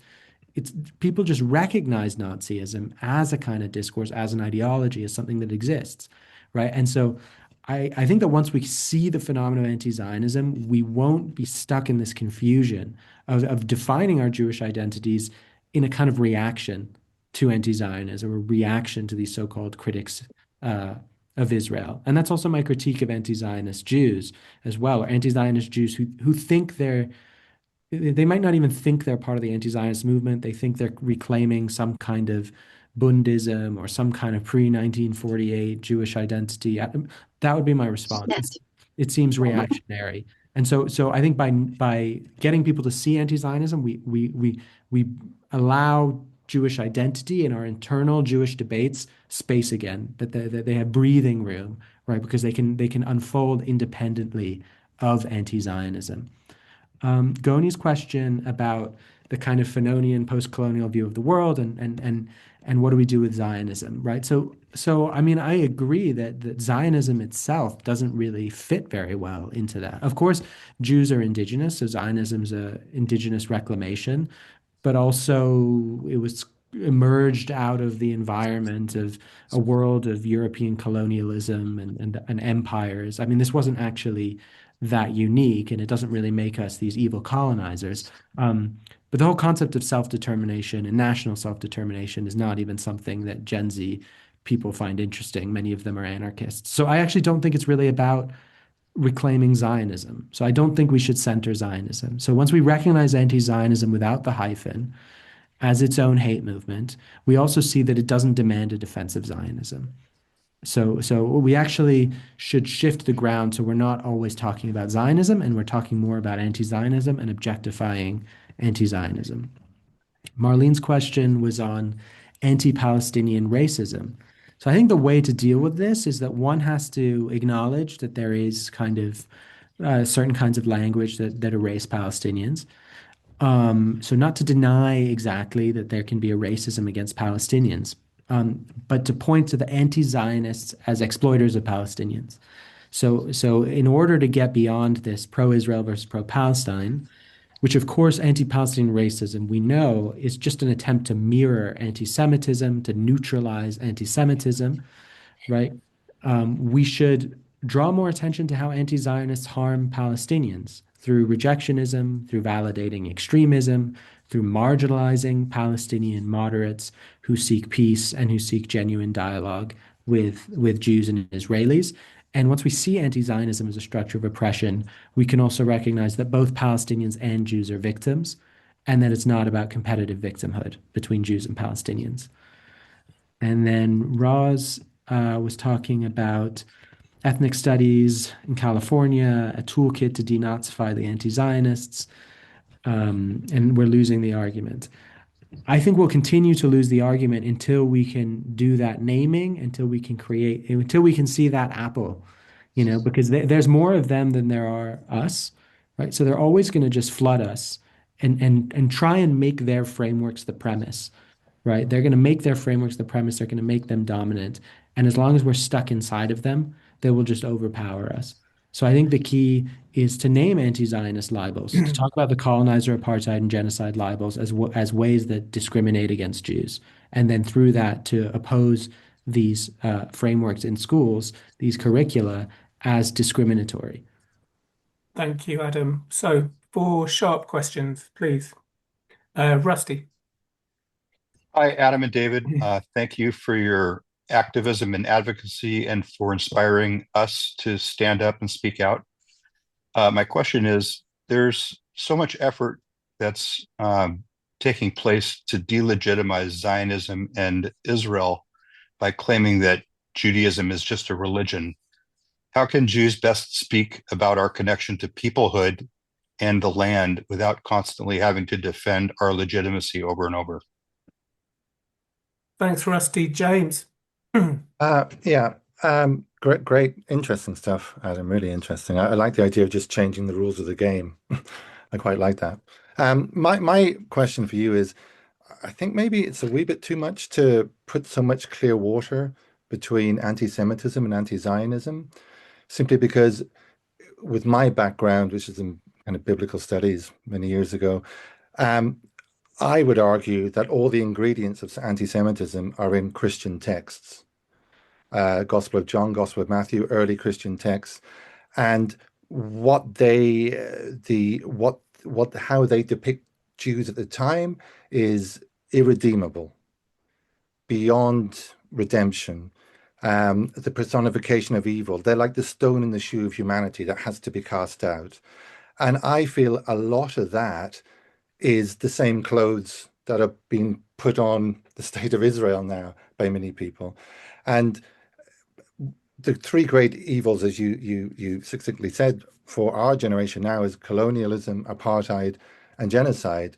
And that's, as I said, the role that Jews have played in the beginning of anti-Semitism, in all those early Christian texts and ones that didn't make it into the New Testament, is that they are irredeemably evil, that humanity, they're the preeminent obstacle to the harmony in the world. So, and there's so for me, I guess there's just a lot of similarities between that very original anti-Semitism and anti-Zionism. Thanks, James. Cecile. Thanks very much. Hi, everyone. I'm joining you from Ottawa, Canada. Adam, I could listen to you all day. I think you touched on this, but I'd like to ask the question more directly. As part of what we're seeing, the ideological subversion sweeping Western societies, we're seeing an actualization of what people call the horseshoe theory, where the left and the right meet. And so can we conceptualize anti-Zionism within the context of the horseshoe theory? In other words, that transcends left anti-Zionism and right anti-Zionism, and perhaps even Middle Eastern, Soviet, and Western anti-Zionism into some form of postmodern, post-truth anti-Zionism. Thanks. Thanks, Cecile. Alan? No longer. Just three quick questions. Elsewhere, sir, you spoke of David Nuremberg's anti-Judaism, and yet you've avoided it here. And that kind of historical paradigmatic description of anti-Judaism or anti-Semitism seems to work better, at least for me, than your, what seems to me, pedantic definitional model that you're using here. And secondly, analogous to that, but related to earlier questions, Dan Ariely's problematic book, but I think nonetheless Misbelief, speaks to the kind of religious nature of this conflict. And if we don't talk to that, the kind of issues about Jewish voters, young Jewish voters supporting Mandami, the West Midlands police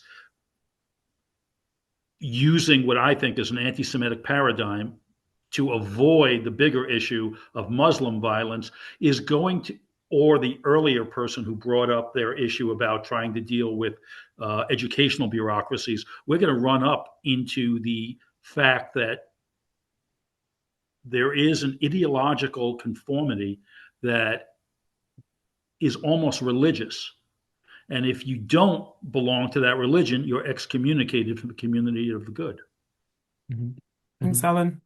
Adam? Okay, Rusty asked, how do we stop defending legitimacy? I mean, I think that is that shift to instead of defending Israel, demand, and that it goes back to the somewhat aggressive tweet that's been shared a few times, demand that they defend their point of view. Make them be the ones who have to be held to account. Anti-Zionism needs to be on trial. Anti-Zionism is bad, right? Anti-Zionism is a hate movement, and let them respond to that, right? They've said that Zionism is racism. They've said that Israel is doing a genocide. We've spent endless amounts of time trying to prove them wrong. You know, let's just assert it. Let's assert that anti-Zionism is a hate movement, and let's put the ball in their court. James O'Neill was saying, the kind of deep theological substructure of all of these forms of Jew hate. And I mean, I don't disagree with this at all, right? There is a deep theological structure. I mean, anti-Zionism, right, is a kind of objection to Jews returning, to Jews as Israelis, as Jews returning to the land of Israel. It's hard not to see almost a kind of fear that Judaism is true, right? A kind of fear that Jews are the chosen people, a kind of fear that the biblical promises to the Bnei Israel are true, right? And the end times are coming. You know, well, maybe we don't actually want the whole world to end, and maybe we don't want the Jews to be right. So of course that plays a role. Again, I'd say the same old clothes. When we use that rhetoric of it's all the same, it's all the same, we also miss the specific ideological content. So we miss specifically understanding how Israel's being constructed as a settler colonial state.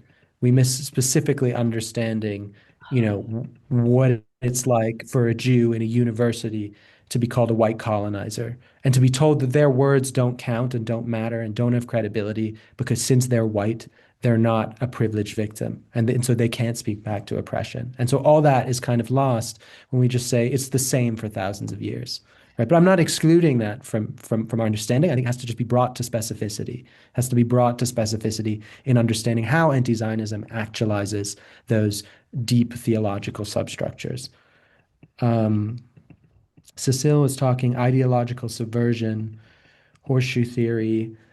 Are we in kind of a postmodern I think Western anti-Zionism is kind of postmodern, right? In the sense that it does the genocide libel mass hysteria that we've seen, right, was based on a kind of abandonment of the concept of truth, right? So any report that came out of Gaza from any source, right, that could function as a libel was held up as true and was believed, right? A whole bite-sized theory of Israel as settler colonial, I'm getting echo, as evil. Hang on a sec, somebody's got their microphone on, I believe. Yeah, this sort of low barrier, bite-sized conception of Israel as a settler colonial state built on the dispossession of Palestinians, somehow overnight, everyone knew that story, right? And everyone could repeat that story, right? It was popularized almost overnight, and the very notion of testability of premises, right, was thrown out the window. You didn't have to really have any knowledge about the Israeli-Palestinian conflict. It wasn't necessary to question who was causally responsible, right? You could just say that it's one protracted genocide since 1948 and Palestinians have been resisting, right? The fact that obviously the Nakba happened after the Arabs waged war, so they bore responsibility, or that Israel withdrew its settlements in 2005 and then Hamas emerged, and none of Israel's wars with Gaza ever happened except in response to Hamas's firing rockets and attacking Israel, right? All of this actual causal reality and truth could just be ignored, right? So it was just the pure force of a narrative. So we've seen basically the deconstruction of truth in favor of demagoguery, basically of language as pure power, right? So it is a kind of postmodern, but also fascist and Orwellian kind of subversion that's taken over the West since October 7th. So I agree with that. Alan mentioned David Nuremberg, which kind of goes back to what James O'Neill was saying. I mean, I think the anti-Judaism frame is really helpful. Like if I was going to look at invariance, there is a kind of very high-level formal invariant across these forms, which is just constructing the Jew as the opposite of whatever the values are of the time. And that's kind of what David Nuremberg brilliantly shows, that in every ideology, the Jew just becomes the opposite. And it's really striking to see. Like in Yuri Ivanov, who's a Soviet Zionologist, in his book Beware Zionism. So he has this fabricated script of a meeting of Zionists, I think in St. Petersburg. And so it's kind of a version of the Protocols of the Elders of Zion being used to construct anti-Zionism. And in the fabricated script, they're all saying, well, Zionism is everything that socialism isn't, right? Zion is the radical opposite of socialism. And it's incredible just to see in the case of anti-Zionism as well, that it's all about just constructing the Jew as the opposite of whatever your value system is. So there is a kind of deep structure there, like a deep structure of scapegoating, of symbolic opposition. You could even say in the human mind, right? If you wanted to go there, it's a binary kind of opposition. So again, that is definitely important and important to understanding how anti-Zionism emerged. I think that was all four. Thanks very, very much. Adam, Trudy, you had your hand up or not? Or did I imagine that? Yes, I did. Cool. Please ask your question. Well, first of all, I want to thank you for coming up with the term anti-Zionism. It has helped me put together my thoughts and feelings about what has happened in the last 2 years. And I'm not an intellectual, I'm more of an activist. I do artwork, but I have started following you and you do help me to understand things better. I'm happy with a postmodern interpretation of anti-Zionism. And my life has changed totally since October 7th. I was one of those Jews who was barely Jewish. I went to Israel after October 7th. I saw my relatives that I never knew until after October 7th.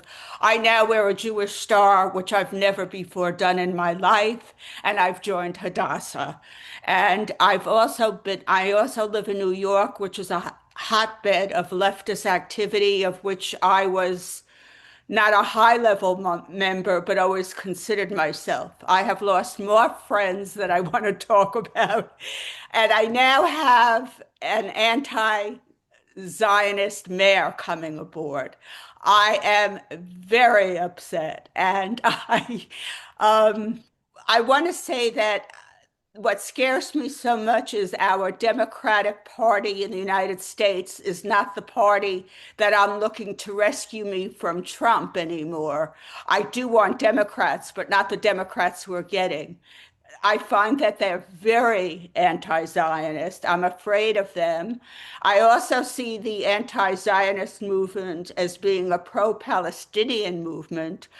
I also see the West as being taken over by Islamicists. People won't even talk to me anymore. They think I'm nuts. But part of that problem is because the mainstream media is not talking about any of this. Can you get yourselves on mainstream media, please? Especially the left-wing media would never want to talk about this. It's horrible. Thank you. Sorry, Kieran. In the whole discussion that we've had, I think, although we're not talking about religion, I think there's something missed when we don't also include a discussion of Judaism as a religion and Jewish people having a religion, especially with the point that on campuses there are anti-Zionist Jews, presumably coming out of like the JVP movement, which is part of the Muslim Brotherhood, and that they are blocking entryways to Hillels. Well, I'm over at Harvard, so specifically they blocked entryways to Harvard and say no Zionists allowed, and they've created an entire religion that erases Israel. And I think tying in the piece about the erasure of Israel in the religion is really important to address. And I'm wondering how you fit that in to your structure. Thank you so much. Sorry, Jackie. Okay, so here's my question. First of all, I just have to say I'm such a huge fan, and I didn't want to do that when I did, but you've helped me so much, Adam, like a lifeboat, and I really appreciate you. I've written to you a number of times. I know you're super busy. Thank you for all the work you're doing for all of us. It's really, really important, and I'm deeply, deeply grateful, and I think you're brave and incredible. So thank you, really. My question is simple. Like, I have nieces who are and actually, I don't want to say it. I have young people in my life who are anti-Zionist, and I love them very much. I'm super close to them, but I get frozen when they say, you know, how do I act when they start talking about Ben Gvir, when they start talking about, you know, settler violence in the West Bank. I know a lot of information. I could say, well, you know, for every, you know, Arab, and for every Jewish settler violence, there's, you know, 10 violences coming from the opposite direction, but it doesn't satisfy them, and so it's like how like on the ground, because what happens to me, and I think what happens to a lot of people like me, is we get frozen, like when they start talking about, you know, Ben Gvir, who I also think is evil. I mean, I can say, look, that's like, you're not talking about Israel, you're talking about one person, but it doesn't. I need a response when they start actually listing real, like we just saw a report come out about scabies of Palestinian prisoners in Israeli prisons, and like these are real things. And when my people that I love start saying, well, what about this and what about this, what about this, I don't know how to respond. And so that I just want, like, what can I say? Thank you. Thank you, Jackie. My great colleague and friend, Professor Joanna Mitchlick. Oh, thank you, David. I mean, this has been a fantastic event. And thank you, Adam, for tackling all kinds of aspects of anti-Semitism, anti-Zionism. And of course, I mean, one of the things that came out in the discussions is that in some ways, this is in my way of thinking, but I'm a historian, so I will argue for that. Then in some ways, in order to understand anti-Zionism today and to what extent this is a totally new phenomenon or carries all these different layers of anti-Jewish traditions, we have to study it over long durée. And I think you are in that boat too. I mean, your reaction to David Neuberger, and I think he has an excellent theoretical framework that one can study this deeper, focus on the different tropes and narratives coming from different traditions, religious and nationalism, etc., etc.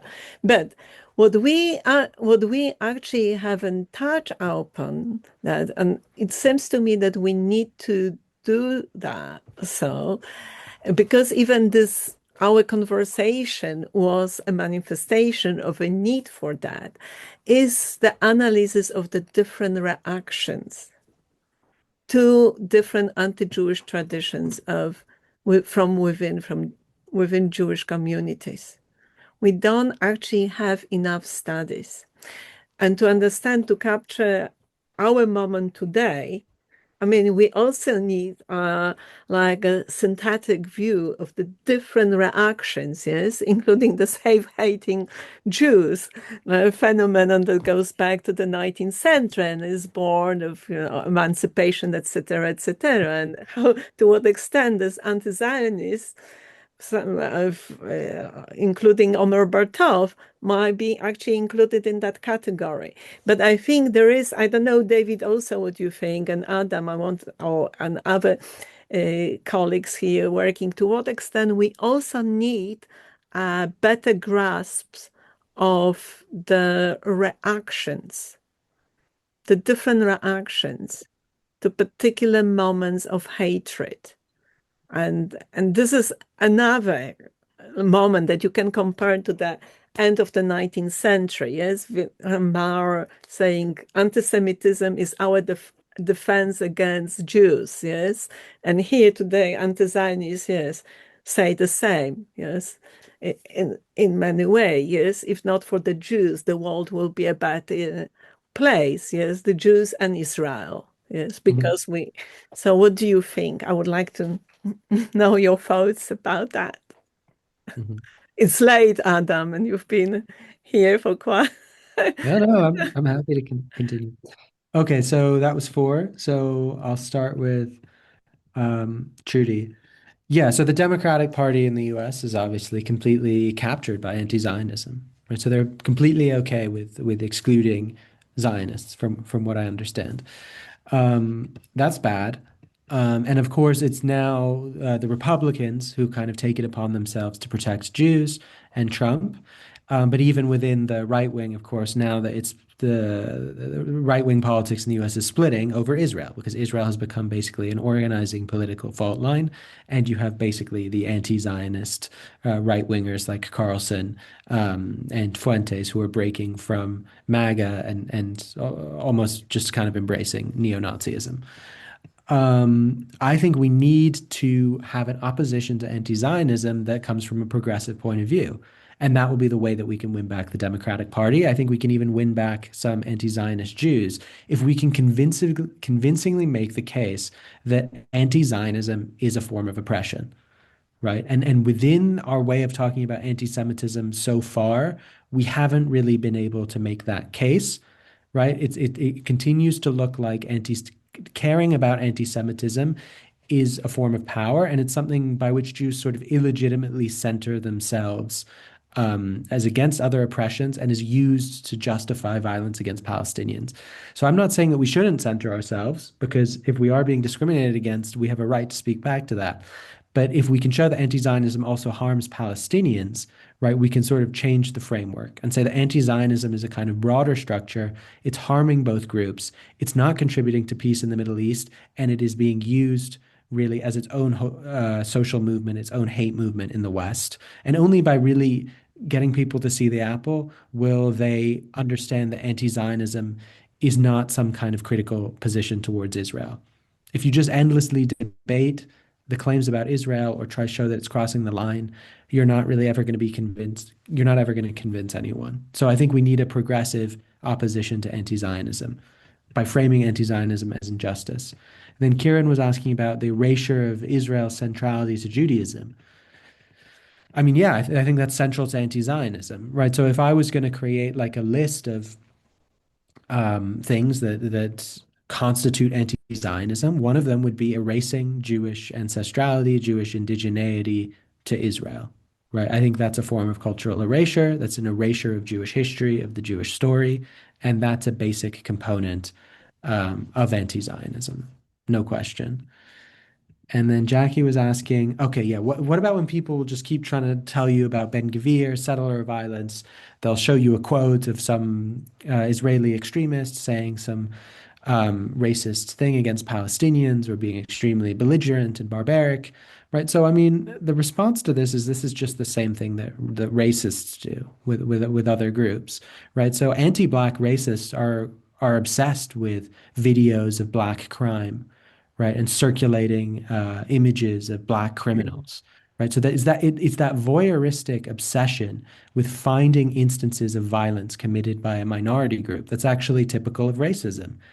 And it's astounding that this hasn't been named or seen in the public because of this whole notion that anything you say about Israel is a critique, right? And because it's about Israel, not about Jews, it's not anti-Semitic, it's a critique, right? So people obsessively sharing videos of Ben Gvir or Amichai Eliyahu saying something awful and barbaric, right? It's not a critique, right? It's the same form of racism. It's a race libel, basically, as is used against other groups to basically collectively stain a group through representing one of its members, basically, as evil. Joanna talked about the longue durée and different reactions to different anti-Jewish traditions.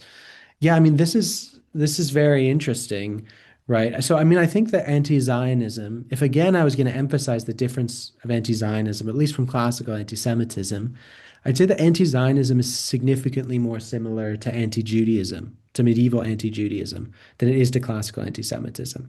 So going back to the political logic question, I think the political logic of anti-Judaism is like anti-Zionism. So anti-Semitism, right, was a response to emancipation. It was a response to Jews assimilating and entering into non-Jewish societies, which then non-Jewish societies attempted to reverse, to resegregate Jews, and ultimately to destroy Jews. Right? Well, anti-Judaism is the opposite. Jews live in their own ghettos. They're already segregated, often voluntarily segregated. They practice their own religion, and it's distinct from Christianity, and it refuses to assimilate, right? So the political logic is similar, and with it as well, the way it constructs itself. So anti-Judaism constructed itself as opposition to a belief system, right? And anti-Zionism also constructs itself as opposition to a belief system. So anti-Judaism against the beliefs of Judaism that denies that Christ is Savior, anti-Zionism against the so-called beliefs of Zionism, which is that Jews have a right to steal land from Palestinians to create a Jewish state, right? And the same issue with converts comes up. So like we were talking about, there were exceptional Jews in classical anti-Semitism, but the whole problem of converts and anti-Zionist Jews is just so much more salient, right, in anti-Judaism and in anti-Zionism, right? So converts like Pfefferkorn and others played huge roles in the anti-Talmudic movements. They acted as experts on the Jews for non-Jews in the same way that Omer Bartov acts as a kind of expert on the Jews and their evils at the New York Times. Right. So they're really, I think that analogy between anti-Zionism and anti-Judaism is really helpful if it allows you to see the differences from anti-Semitism. I'm going to bring the questions to an end there. Lots of brilliant questions. Thank you very much, everybody. And I just want to ask a couple of questions to finish, really. Do you remember when Hillary Clinton was accused of stating that all of the Trumpists were deplorables? Mm-hmm. And in fact, she hadn't done that. She'd said specifically, don't treat them all as though they are deplorable. Mm-hmm. But nevertheless, that was the story that is remembered. It feels to me a little bit like what you want to do is to treat anti-Zionists as deplorables. In other words, and I can well understand it in both cases, actually. You know, I can well understand the idea that Trump is deplorable in so many senses that you can easily describe, and many people who love him seem also deplorable, and it's kind of just a puzzle how people support Trump. And yet, it seems obvious that just denouncing Trump and everybody who likes Trump as a sort of racist, deplorable, sexist is not enough. that one has to understand why people love Trump and what people want from Trump. Now, is there something similar about anti-Zionism, that simply to denounce them all as deplorables is not enough? And in particular, when we're talking about the universities, I was really interested in your very clear statement: the Democratic Party is completely captured by anti-Zionism, from which it seems to me to follow that the Democratic Party needs to be smashed up. We can't change the Democratic Party. It is completely captured.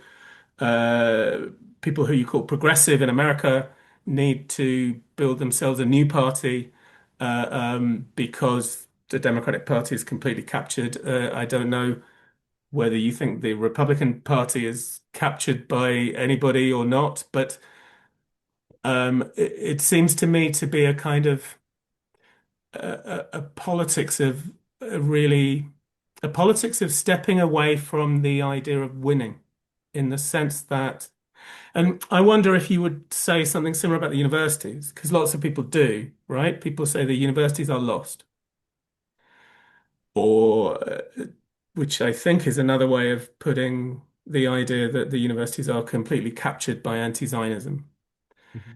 And my project, the project that I'm committed to, and the project that the London Centre for the Study of Contemporary Anti-Semitism is committed to, is a project of fighting within the universities to change the discourse. So really those two questions kind of come together. Are you like the person Hillary Clinton was accused of being, who just quotes the other side as deplorable? Or even like, people didn't like it when the slogan "Punch a Fascist" was raised in America. So how about the slogan "Punch an anti-Zionist"? Because it seems to me that once you simply define anti-Zionism as a hate movement and people who embrace it as hateful and deplorable, then why not actually punch them? Because actually then we're into a battle of power. So they say that we're racists, we say that they're racists, and who's going to win? Who's going to win is the person who's more powerful, not the person who can engage in discussion, not the person who can present evidence, not the person who can win the debate, but then it simply becomes a matter of power. And I'm also thinking that perhaps we're not in the best position to make this into a battle of power and to cede the debate, because we are not the most powerful, perhaps. Although, of course, it is a tenet of anti-Zionism that we are the most powerful. Yeah, so I think you have to fight within. I think you have to win back the academy, and I think you have to win back the Democratic Party. And the way that happens is through developing a critical discourse of anti-Zionism. But so that's a little bit different, I would say, than debating them. So I wouldn't assume right now that they are open to debate, because they're not, right? The debates with academic anti-Zionists are not real debates.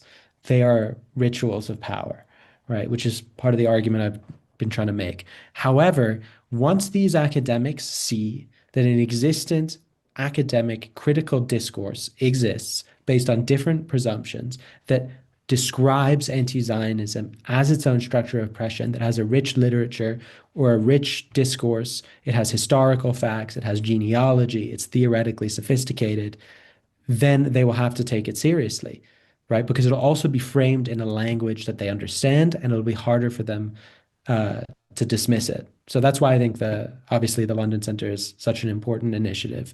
And then I think in the Democratic Party, the way you do that is kind of similar. So you have to use a progressive language, you have to use progressive frameworks to translate our lived experience, to translate the lived experience of Jews, so that people who are already committed to progressive causes will understand it. Instead of trying to force them to be conservatives or to move to the right, in order to support Jews, it needs to be explained and translated to them how the current anti-Zionist framework is actually an oppressive framework that they don't want to be promoting when they actually come to understand it.